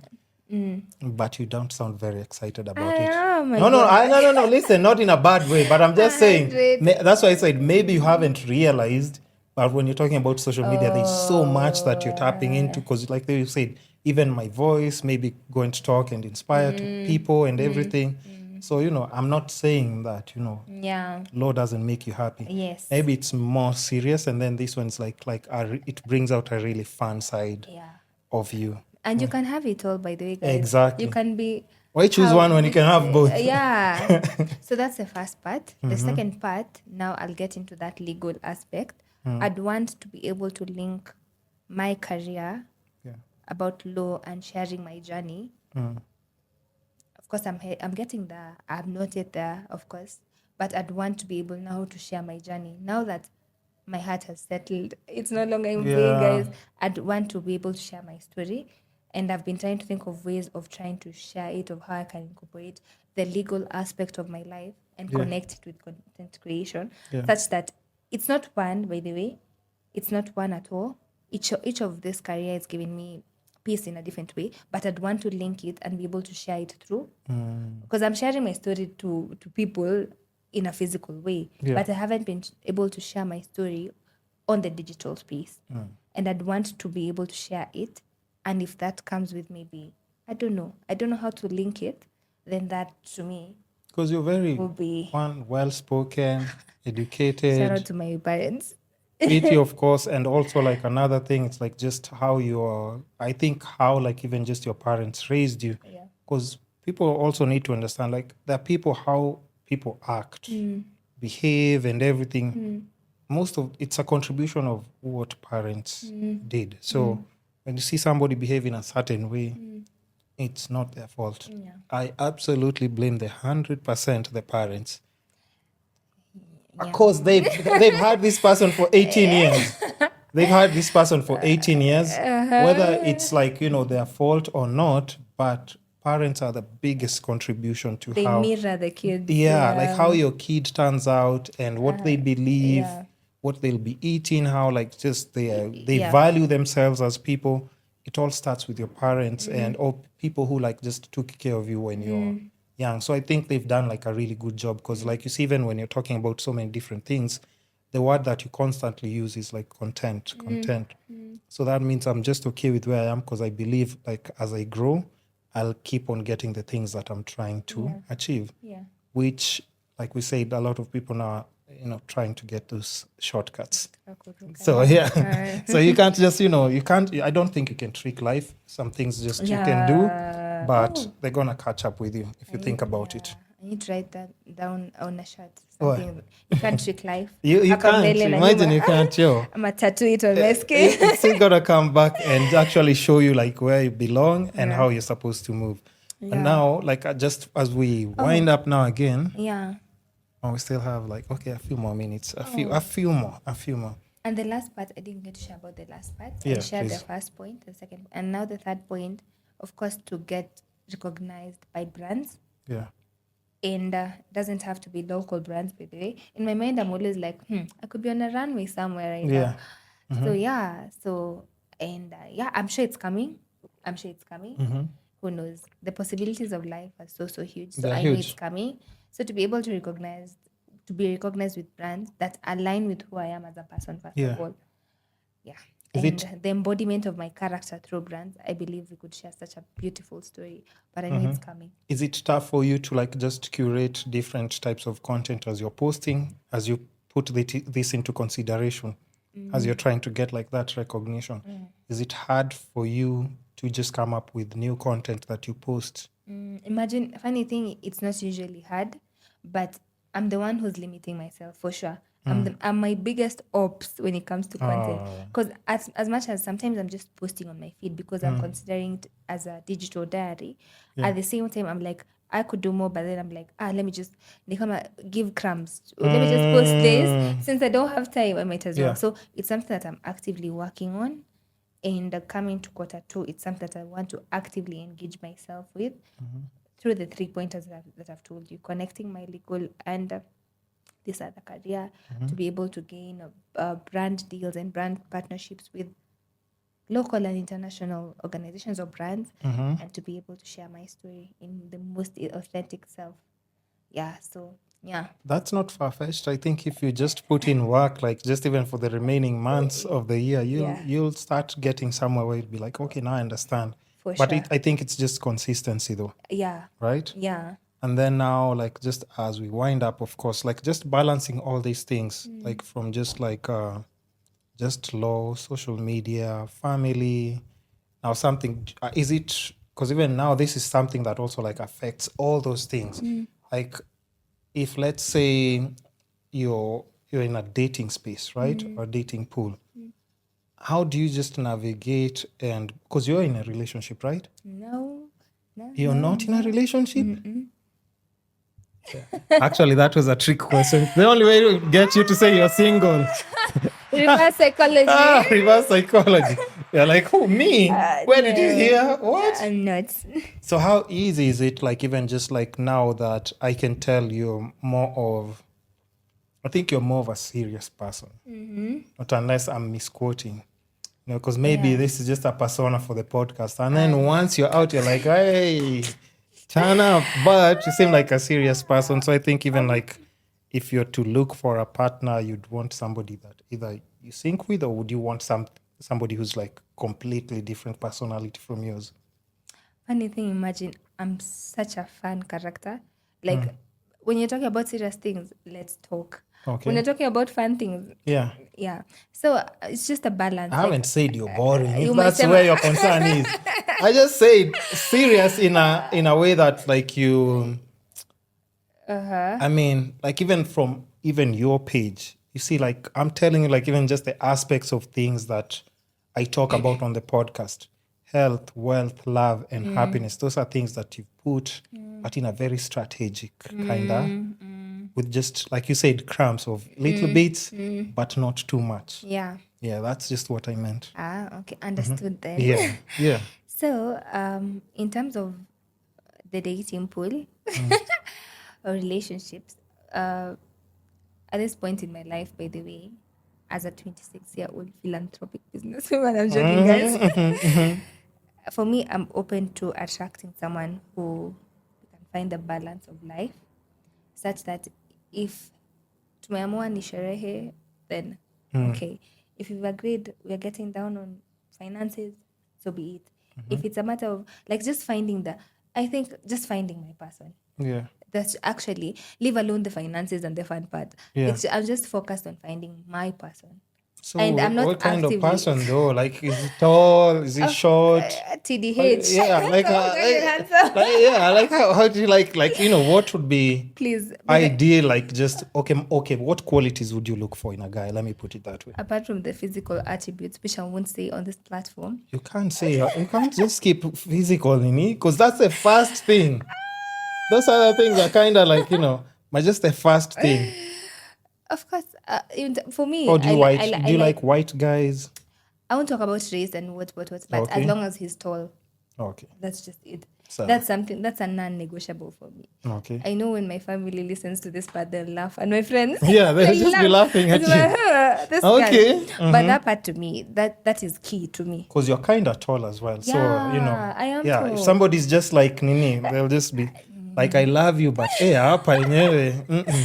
Imagine it's so funny the way when you're talking about physical attributes. Yeah. Some people usually get so offended, like Yeah. I'm like, no, it's just like preference. You Because see, they're like, but I'd be nice to you. They're I'm like, like- I'd be nice to you. I'm like all other qualities which we are getting into right away, but I'm like all these qualities, but with a tall person. At least with a tall At person. least good, at least anyways. About about the other attributes, Yeah. for me, the person has to be kind and considerate. Because for me, consideration is the purest form of love. Okay. The consideration of not only me, but also of the people around him. Okay? If it's with the family, if it's the church, if it's with the workplace, he has to be someone who's considerate. Because you can't lead from a point of not being considerate in this life. You have to, you see, the same way I'm on this platform, I'm on your podcast, because Yeah. you considered me. Yeah. You considered Njambi could be a prospective person on this platform. So you've considered me already, you see. So consideration, spirituality, and I won't get into it because religion is a bit Shaky. tricky right now for many people, but spirituality, it has to be. Yeah. You have to be a spiritual person, because I'm also on my spiritual journey. Keep on falling back, but God's grace is But you're sufficient. still here. Yeah. Yeah, he has to be on the same wavelength as me in terms of, you see, the same way you can say someone the same, but then mnafikiria sort of the same. Like if you say we're investing, mtu atakushanga. If you say let's just go out of Nairobi for the Do you weekend. invest? Yeah, I do. Okay. I do. Okay. I do. Okay. I've just asked. Okay, so I do. Okay, go and I'm on. still open to learning about investments and all, because I believe it's a whole huge It's other- broad. I'm Yeah. even shocked we haven't touched on it, because like that's something I talk about all the time on the We podcast. can. So qualities, spirituality, consideration, and we have to be on the same wavelength. I don't know whether you're getting, because you see me, I've been doing the inner work so much. Like Yeah. I've been doing the inner work over and over, and I keep on learning and unlearning. So even if you're not doing it, are you actively open pursuing to it, like learning. Exactly, like yeah. So that's just it. Imagine. Okay. Yeah, I won't get to like the other details like finances, of course, because Should he be rich or broke and Not- working on himself? not What if he's broke and working towards his goals? Because that's, we're in a developing country. That's a huge percentage of people. Not everyone is rich. yeah, for sure. We And won't take away but a the lot of fact. people are broke but pursuing their Exactly. yeah. Because even me, I wouldn't classify myself as a rich person, but am I actively building myself in terms of you're growing towards. Yes. Ama nimekaa tu? No, I'm still trying. Even if nimekaa tu, nitaamka the next day and I'm actively, no wonder the wavelength, like we need to be on the same wavelength. Because if So you're even not, if he's not finances, like you're jamani. splitting bills, Hey, you're sending him an Uber, of course, occasionally. of course, Are you gonna send him an Uber? I'll spoil you. What? I'll spoil you. Eh. Imagine, I'll buy you everything from the word go. What? But you see, you have to put me in a position. See, me, I'm growing. At the time, I'm saying, see, I'm growing. Trust me, even me, after I grow, see, I'll do the things for you. No, but you see, no wonder I'm saying we need to be on the same wavelength, regardless of your finances, but regardless of of course, he's tall. Remember that whole It has part. to be tall, forget at it. least. At least, Kwanza. But Sawa, then eh. you see, someone who's on the same wavelength is someone maybe who's actively seeking about this particular thing, such as finances. Anajaribu hapa na pale, unaona. Yeah. Kama ni prayers ama spirituality anajaribu hapa na pale. Kama ni emotional wealth, health yake anajaribu. By the way, this could be a bad pattern. You see, not someone. By the way, you have to be in the same. And for me, I'll just know. Yeah. I'll just know. But yeah, the finances part, please, guys. Very important. It's very important. You need to be taken care of. Important, You need to be taken care of as a girl, That's for sure. true. And you're That's not taking true. away the fact that women spoil men also a lot. I don't know about that. Well, but women do. Women do take care of men. Yeah. In what ways? In very many ways. How? I can't get. I just want to know because, like, I haven't maybe experienced it, so I'm just like trying to understand. Like, okay, so how, where? Women spoil men. Just give me 5 ways. Give me 5 ways. Just name 5. You want me? Or let's say 3 ways. You see, let me tell you. You see, the Proverbs 31 verse, there are women who are actively doing it over and over again. I'm just trying to think because I can't think of any. I'm just trying to women wonder. are taking care of men. I wonder. Let me just Women even go to this dream world. Hey. Where are these women? Where are these women? We do exist, imagine. But yeah. Are you that kind of person, let's say in a relationship, maybe let's say in the past, you'd be out and you'd just spoil someone, like, with presents and stuff. Are you like that kind of person? The spoiling part. Are you a giver or a taker? People just take in relationships. I'm a giver. I'm a giver. I'm a giver. And I had to like learn all the time that even if that's my nature, I'm always open to giving my time, my energy, gift, affirmations. Like, that's just me. What would you say was the most thing like you did for a guy Mpaka who's just shocked and he was like, what? You did this for me by the way. Mpaka it's like, why? Because if somebody spoiled me or surprised me with something right now, I would definitely not trust them because I think they're trying to scam me at some point. So I'll be like, what's the catch here? What's really going on? Because it's that rare. Imagine, it's just, I can't quantify it as one thing, but if I'm looking at my previous patterns and partner, I'm like, hey, there's this thing which I did, which I can't mention. Hapa na pale. Like, there's always something. Took him on vacation? I'm just asking. But not yet. Not yet? My next partner, maybe.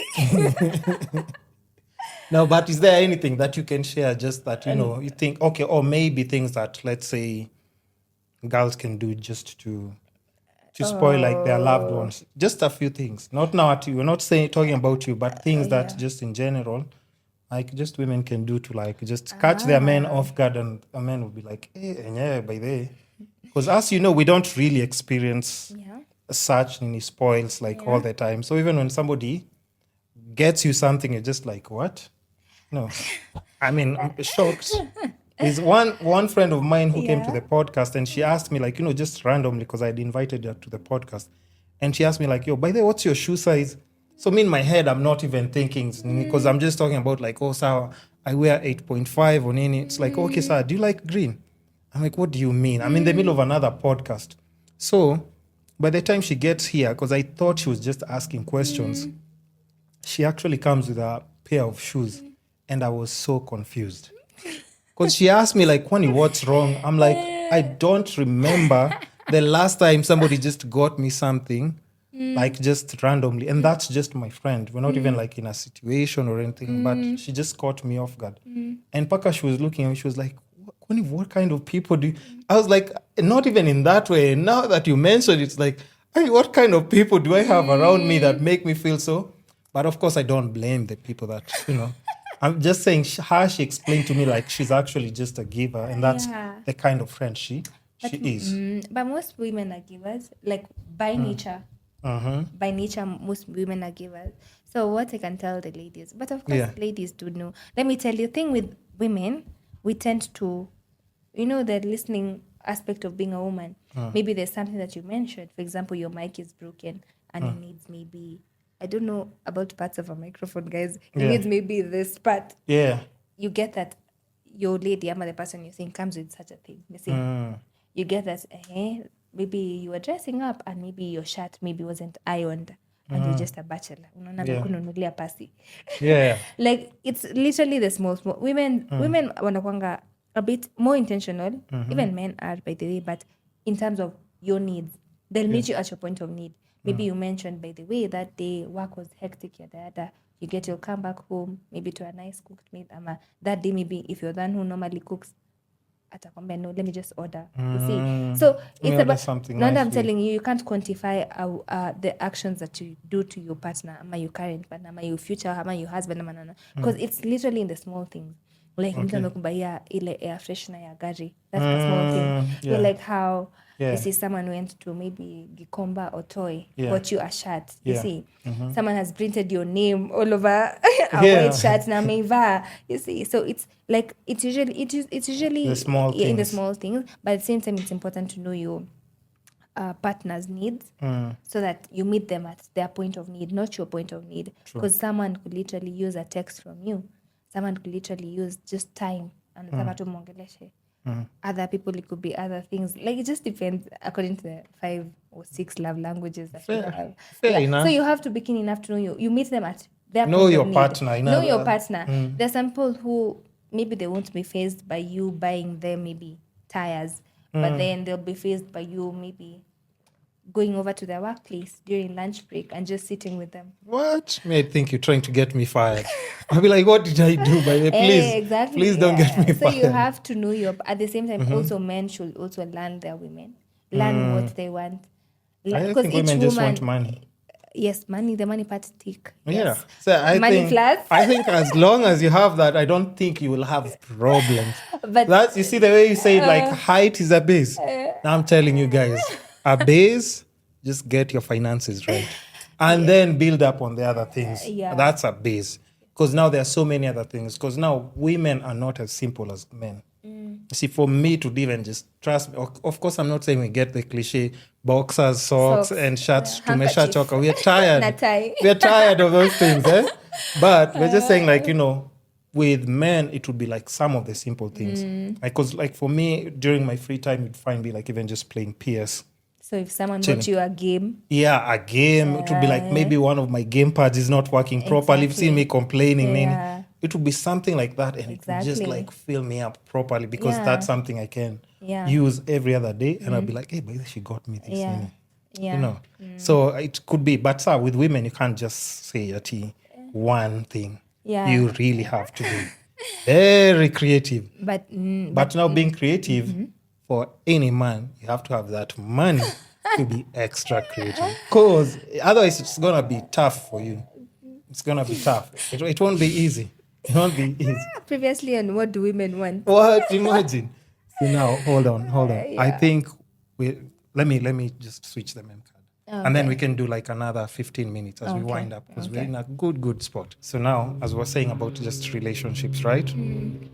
And how just men can also be creative, but of course it will definitely cost them money.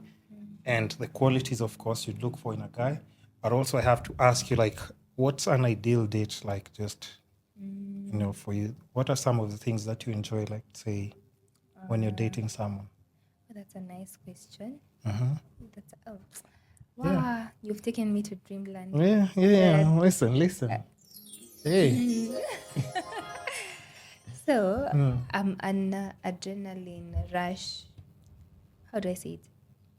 Adrenaline junkies. Adrenaline junkies. So bungee jumping. We're just starting off with bungee jumping. Yes, First date. Zip lining. Like things that... Scuba diving if it's in coast. Just an activity. It has to be an activity. Physical activity. A physical activity that's fun. Not something that we're seated there doing the activity. No, we have to like be on the move. Because I feel as if during these fun times, I don't know which hormones usually, I don't know. Like your body's actually just... so in that moment, you see, nothing else matters. You see, even you being in that happy moment, inafanya you feel vizuri. So to me, that's an ideal first date. Without, I'll go and know your second name. Tukiruka huko. What? Yeah, after zip lining. So apart from that, at the same time, I'm such an indoors girl. I thrive indoors. Let me tell you guys, I thrive so much indoors. So any activity that could be indoors could also be nice. So I don't know what you mean by that. I'm but when you say that, guys start saying Netflix and chill. Not really. Because what else is there to do indoors? Tell me. Help me understand. The real Netflix and chill. It's not coded. The real Netflix and chill. Okay. The real Netflix and chill. Or any cooking activities, maybe? Funny thing is, I don't like cooking. So as long as you're cooking, I'll keep you company. Hold on, you don't cook? Yeah. But I can clean the dishes. Wait, you don't cook? No, that's not possible. So what do you eat then? Okay, wait, do you stay alone? No, I live at home. Oh, okay. But have you ever lived alone? Yeah, for 8 years. For 8 years? Yeah. For 8 years since I moved to campus. Until I completed my Kenya school. Then I moved back home. Oh, you were staying like legit? Oh, because now it's just school and Nini. Yeah. So were you just eating out? Most of the times, let me tell you, my first year, there's a friend of mine, shout out to Millie. She used to cook. I never knew how to cook, guys. So she used to cook. I used to do the dishes for like a whole semester. So even at home now, you don't cook? Wow. But unless other guys, please. No. Hold on. Don't relax. I mean, like I said in the podcast, people just get to know, like, what you like, what you don't like. It's because you don't like it. Yeah, I don't like it at all. Which part don't you like? Everything. I'm like, we're standing there. Why? What's happening? I don't know. What's happening? But cleaning after, I could actually do a lot of cleaning. I'll clean the dishes, I'll clean the floor when you're done, I'll clean the ceiling, I'll clean the walls, I'll clean the road. Okay, no, that's still good because that's a high contribution here also, like in the kitchen. So if it's something indoors, maybe he's cooking and I'm keeping him company, cleaning the dishes as I had You'll said. do that. I'll do that. Or a movie night. A movie night would be nice. And funny thing is, I'm not a dinner type of girl, but I'm a brunch type of girl. Or breakfast. Okay. But I think it's because I'm a morning person. Okay. So you'd rather like wake up in the morning, go and do that. Yeah. Or do brunch. Brunch is late nice. lunch until So that's just basically it. Imagine you see the statement, I'm a simple girl. Yeah. Imagine I'm a simple girl. Because that's manageable. You haven't said anything crazy. Like, hey, mpaka guys would be like, hey, now, hey. But a vacay would also be nice. Oh, yeah, vacay, of course. Why not? Yeah. Vacations are also so good. Like during those 2 long breaks, like Easter breaks, whatever, those 2 breaks come and you just go out, unwind, and then come back. Okay, that's nice. Yeah. But as long as I'm in your company, then whatever we're doing truly, to me, doesn't... Not that I don't mind, but as long as I'm in your company. You could say, we're waking up to go to the car wash. Cool. We're waking up to supermarket run. Okay, cool. We're traveling outside the country because of work. Cool, let's go. Let's do it. Let's do it. Yeah. Yeah. Well, and then also like another question, because as we finish up on just love and relationship, why do you think like right now it's so hard and tough for people to just like get like, just meet new people or even just find people that they click with? What do you think is the major contribution to that, or even maybe why relationships are not lasting like they used to?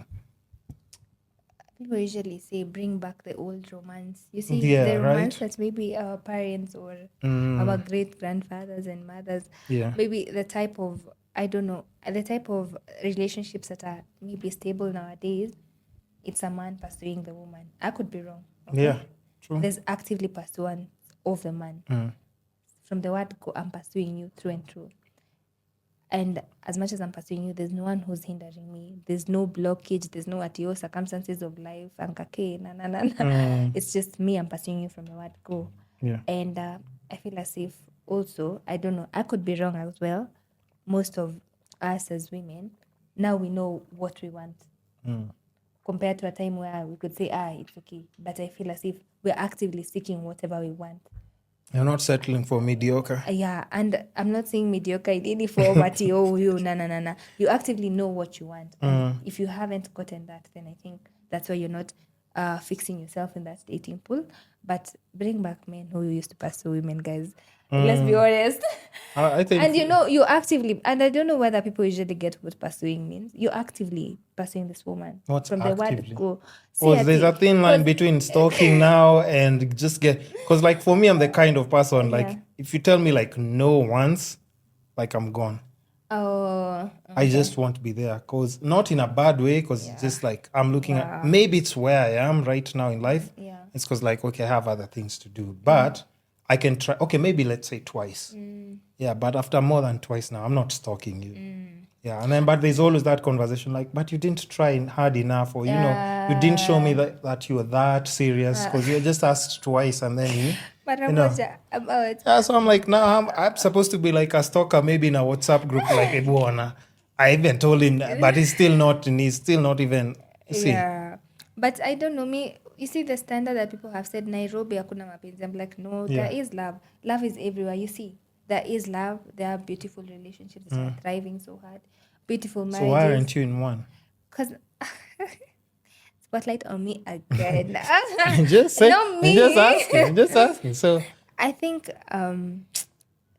you've said it's everywhere. Yeah, it is everywhere. So it should be easy for you as well. But for me, I haven't seen or gotten someone that's for me. Out of all these Kenyan men, imagine.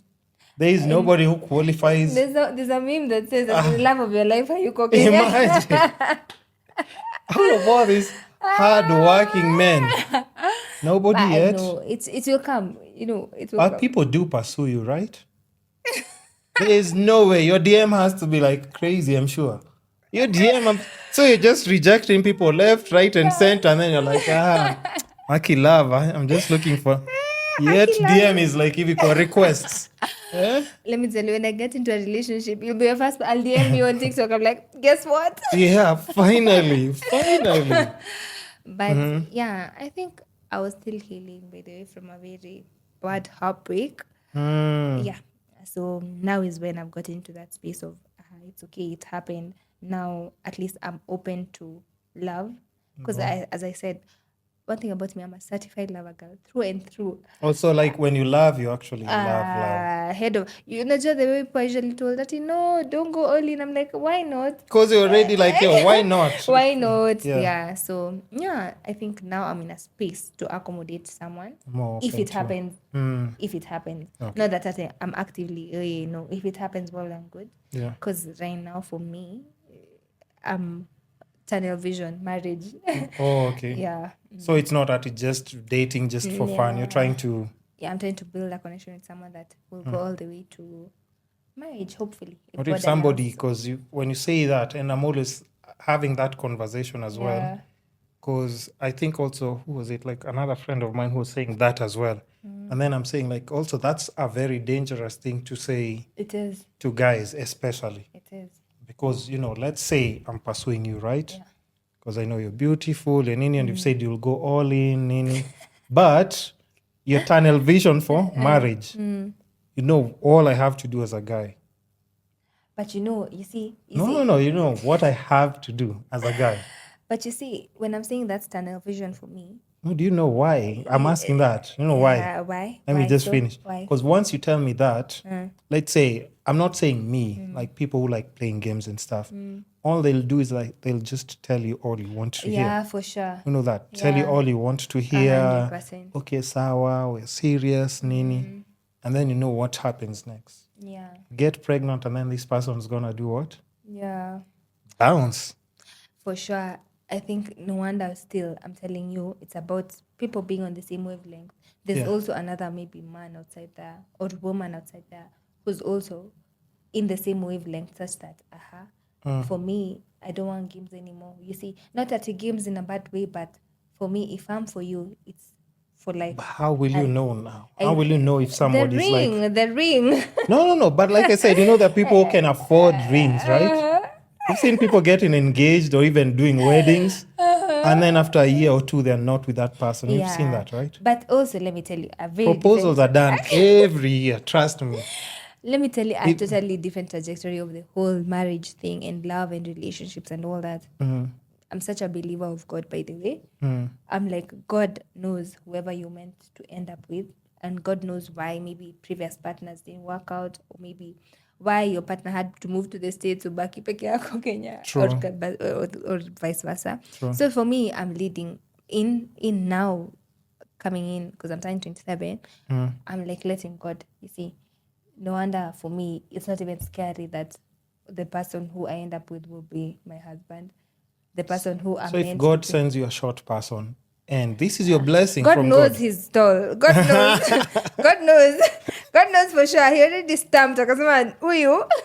Anaja. So from me, I'm leading from a spiritual point of view. I'm like, God gives you things at the time where you're ready. Because even, as I had said during my career, I struggled so much because maybe I was meant to struggle in order to become an advocate. So that maybe now that you was can my appreciate story. it differently and pursue it in a different way. Okay. And maybe God knew this is how Njambi is going to use her legal career. Not maybe in the way that I expected it. So for me, I've let go of control in terms of my life. Of course, that I'm actively working towards a better life for myself, but I'm like, God akwapa. God is ahead of me. So even in terms of a partner, a relationship, I'm like, God won't send for me someone who fuck up my medulla again. Sorry for the bad word. No, it's all good. You can say it however you he's going to send someone who I am actively seeking, or he is actively searching or putting in place for me. Rather, So so that's it about love. I'm open to it, but at the same time I'm like, yeah. You have to be very calculated as well right now. For sure. Because also, like, we know, like, for women, they look at it differently, especially when you're putting into consideration settling down, starting a family, all those factors, I'm sure, are the things that you look at, like, okay, now it's not the time I would just do things at here, like, without knowing where it's leading. Let's go with the flow. At least let's just go with the flow. Which one? No, true. So I understand that. So now, as we just wind up, something to do with finances and everything, I just wanted to know, like, just where your mind is when you're talking about things like investments, because it's something you've mentioned and we had mentioned also, like, behind the scenes, as we just finish up, like, the episode, because we definitely do have to finish up. Okay. But just where are you, like, just in that place? What's, like, your thought in just terms of, like, even if it's investing long term, short term, what are some of the things that you discuss or think about, even if it's with friends or anything? So, I used to have a very bad relationship with money. So, first of all, there is a time in my life I didn't see the value of money such that just spend it the way it comes. Hata kuspending na pia kukosa but now the thing I was telling you, there's so much to learn about the financial aspect of life. And at least nowadays there's so much information as well. The good thing with learning is once you continuing seeking this learning process, you get higher. There's information on this, there's information on this. So for me, I could be wrong, but I'm still open to learning. As I said, that's something that I'd even go for a master class. Yeah. And even sit down and, hey, tell me. Because you see, at the same time, we weren't taught money at a young age. I Yeah. believe each one of us can attest to it. There's no We were just financial literacy, in fact, anywhere in just the system. Yes, it's just go to school, maliza, kuwa Get a engineer. good job, Na. get money. Get a good job, get a family bus. Oh, yeah, actually true. Yeah, so it's something that I'm learning, and I'm really grateful for the people who've been in my life before, and also for the people in my life right now that I'm getting to learn about money in different ways. I never used to know about the money market fund, and now I do know. I never knew there are types of income. There are assets where this is a type of asset that you can dispose. Yeah. This is an asset that you keep. This is an asset that you can liquidate immediately.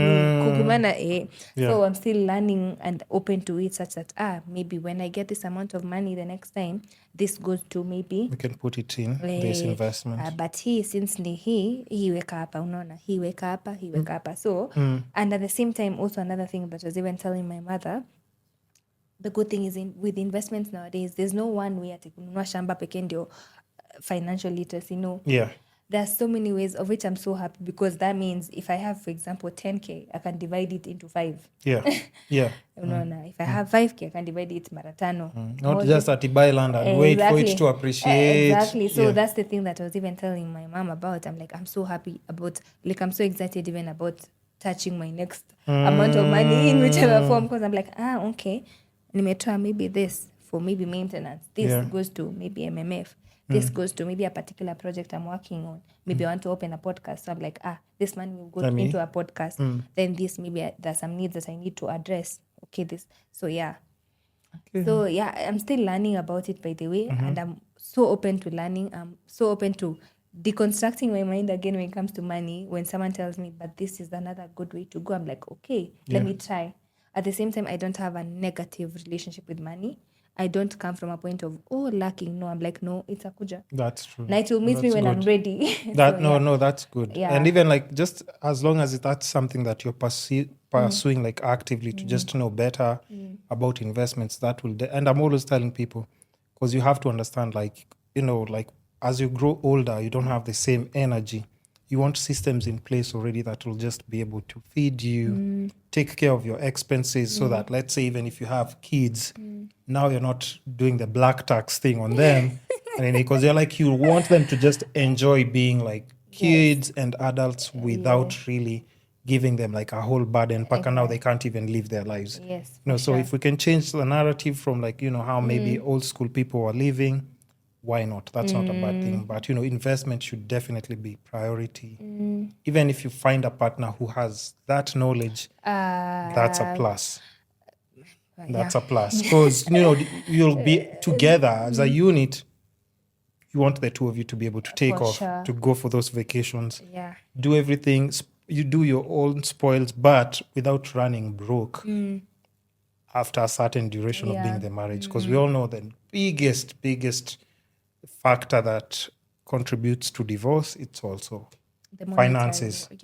Finances. You're already given your wife a certain lifestyle, your kids are going to a certain school, and then now all of a sudden they can't go to that school. Now your wife can't like just live the life that she was already used to. Or maybe now she has to go to a full-time job when she was just doing something like maybe half the day, and the rest of the time she can get to just do whatever she wants, or even to stay or nurture the kids or whatever.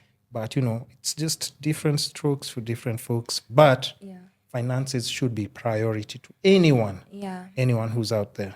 And it's also important to acknowledge that during these times, especially with the economy, it's okay for you to spread your mind to various forms of income. Like, it's okay. Having maybe working a 9 to 5 and maybe you have a salon mahali, it's not bad. Having maybe a 9 to 5, or maybe you don't have that 9 to 5, you're doing maybe content creation and maybe umefungua ka thrift store, it's not bad.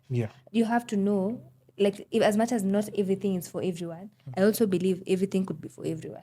It is. It's just a matter of you to like. Exactly. Because by the way, I don't like that statement. Not everything is for everyone. I'm like, but there's room for learning, okay? Even if I don't know maybe how to be a hairdresser, I could employ someone to do the hairdressing for me, and we could share maybe the income that's gotten from there. You see, under this. I'm still learning. You see, even if you're not the one doing the hairdressing, you're still part of it.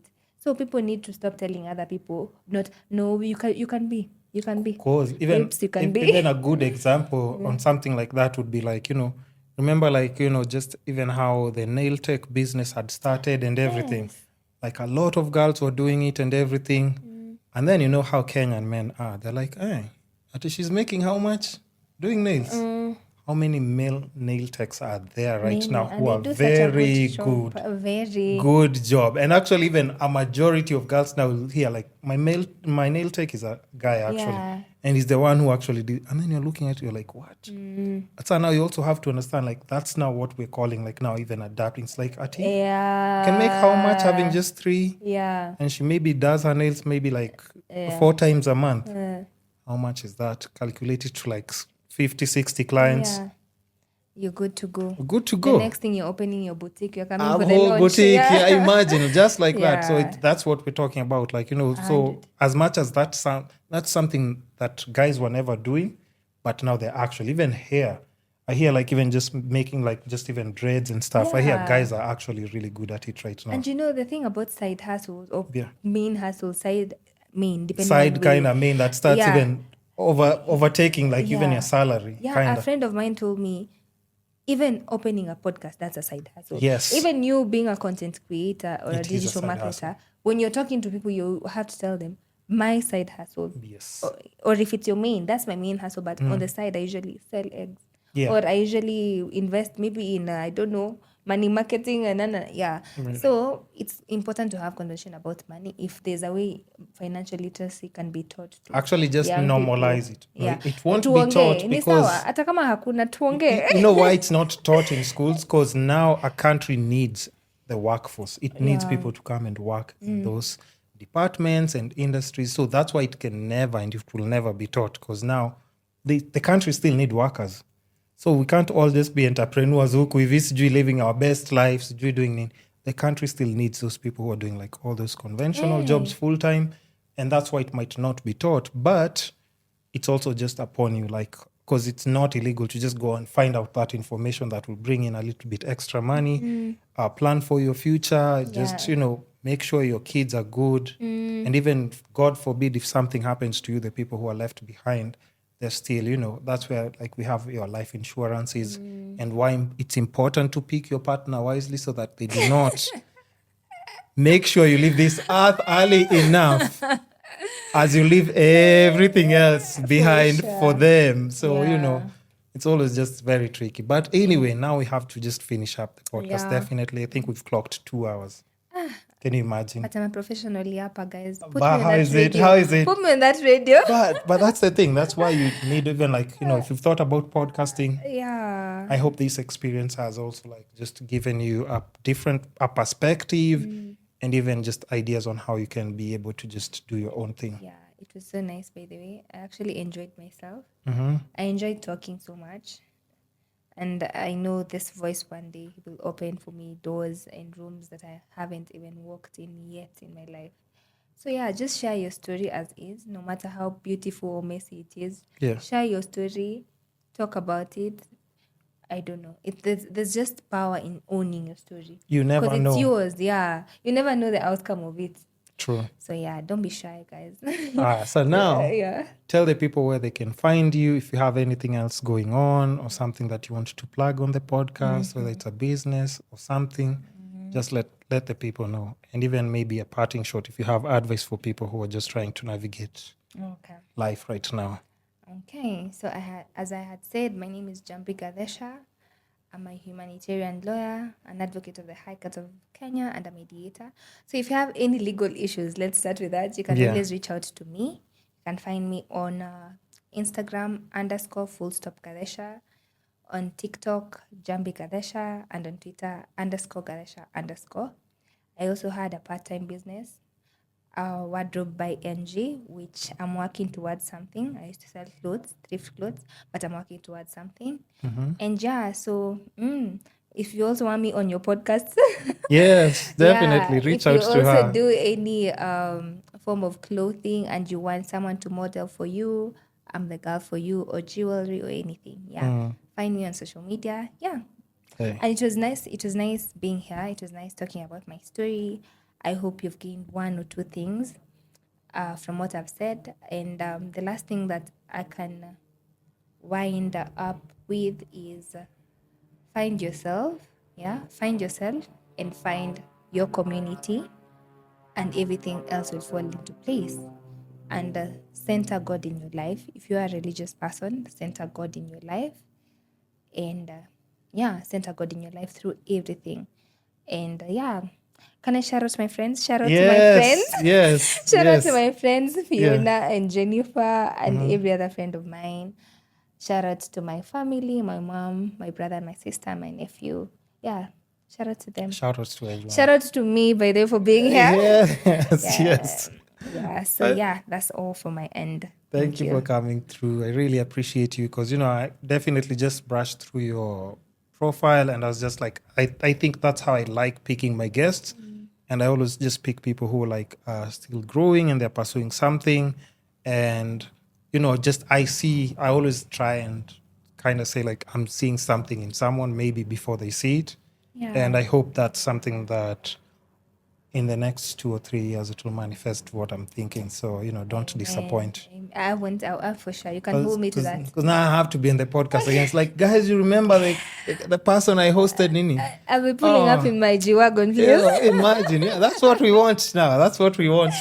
Yeah, but it's so affirming even to be here. Yeah. And I'm grateful for this opportunity and also the DM that you sent. God knows why you saw my profile and decided it was me. Yeah, and I know this is the start, but the continuation of something so beautiful out of Njambi Gathecha. So I'm still grateful for this opportunity. And the water and the soda. Hey, you're here. Thank you. Yeah. And you're welcome, first of all. And I really do, like I've said, just having to sit down, sharing your story, having the conversation for almost 2 hours, all those gems that we exchange, that's also always a learning process for me. And I always respect somebody just taking the time from their own schedule of events and everything and just coming to the podcast, because that's just what keeps me also growing with just my creative flow and getting to learn about so many different industries. So I respect that and wish you nothing but the best in your journey. Thank you so much. Thank you so much. So till next time and the next episode where we'll do a part 2, right? Yeah. The Kisscapades podcast is your gateway to holistic growth and personal transformation. Together we'll unlock the secrets to living a life of health, wealth, love, and happiness. So make sure to tune in every week and join us as we explore the essence of what it means to truly thrive. And lastly, show us some love and support in our social media platforms from Facebook, Instagram, YouTube, Spotify, Apple Podcasts, Google Podcasts, basically all the social media platforms that support podcasting will definitely be there. Even with the short clips and reels, you can find us there. And lastly, don't be shy with feedback, suggestions, or any questions that you might have in regards to the episodes or our podcast. It's the Kisscapades Podcast. Goodbye.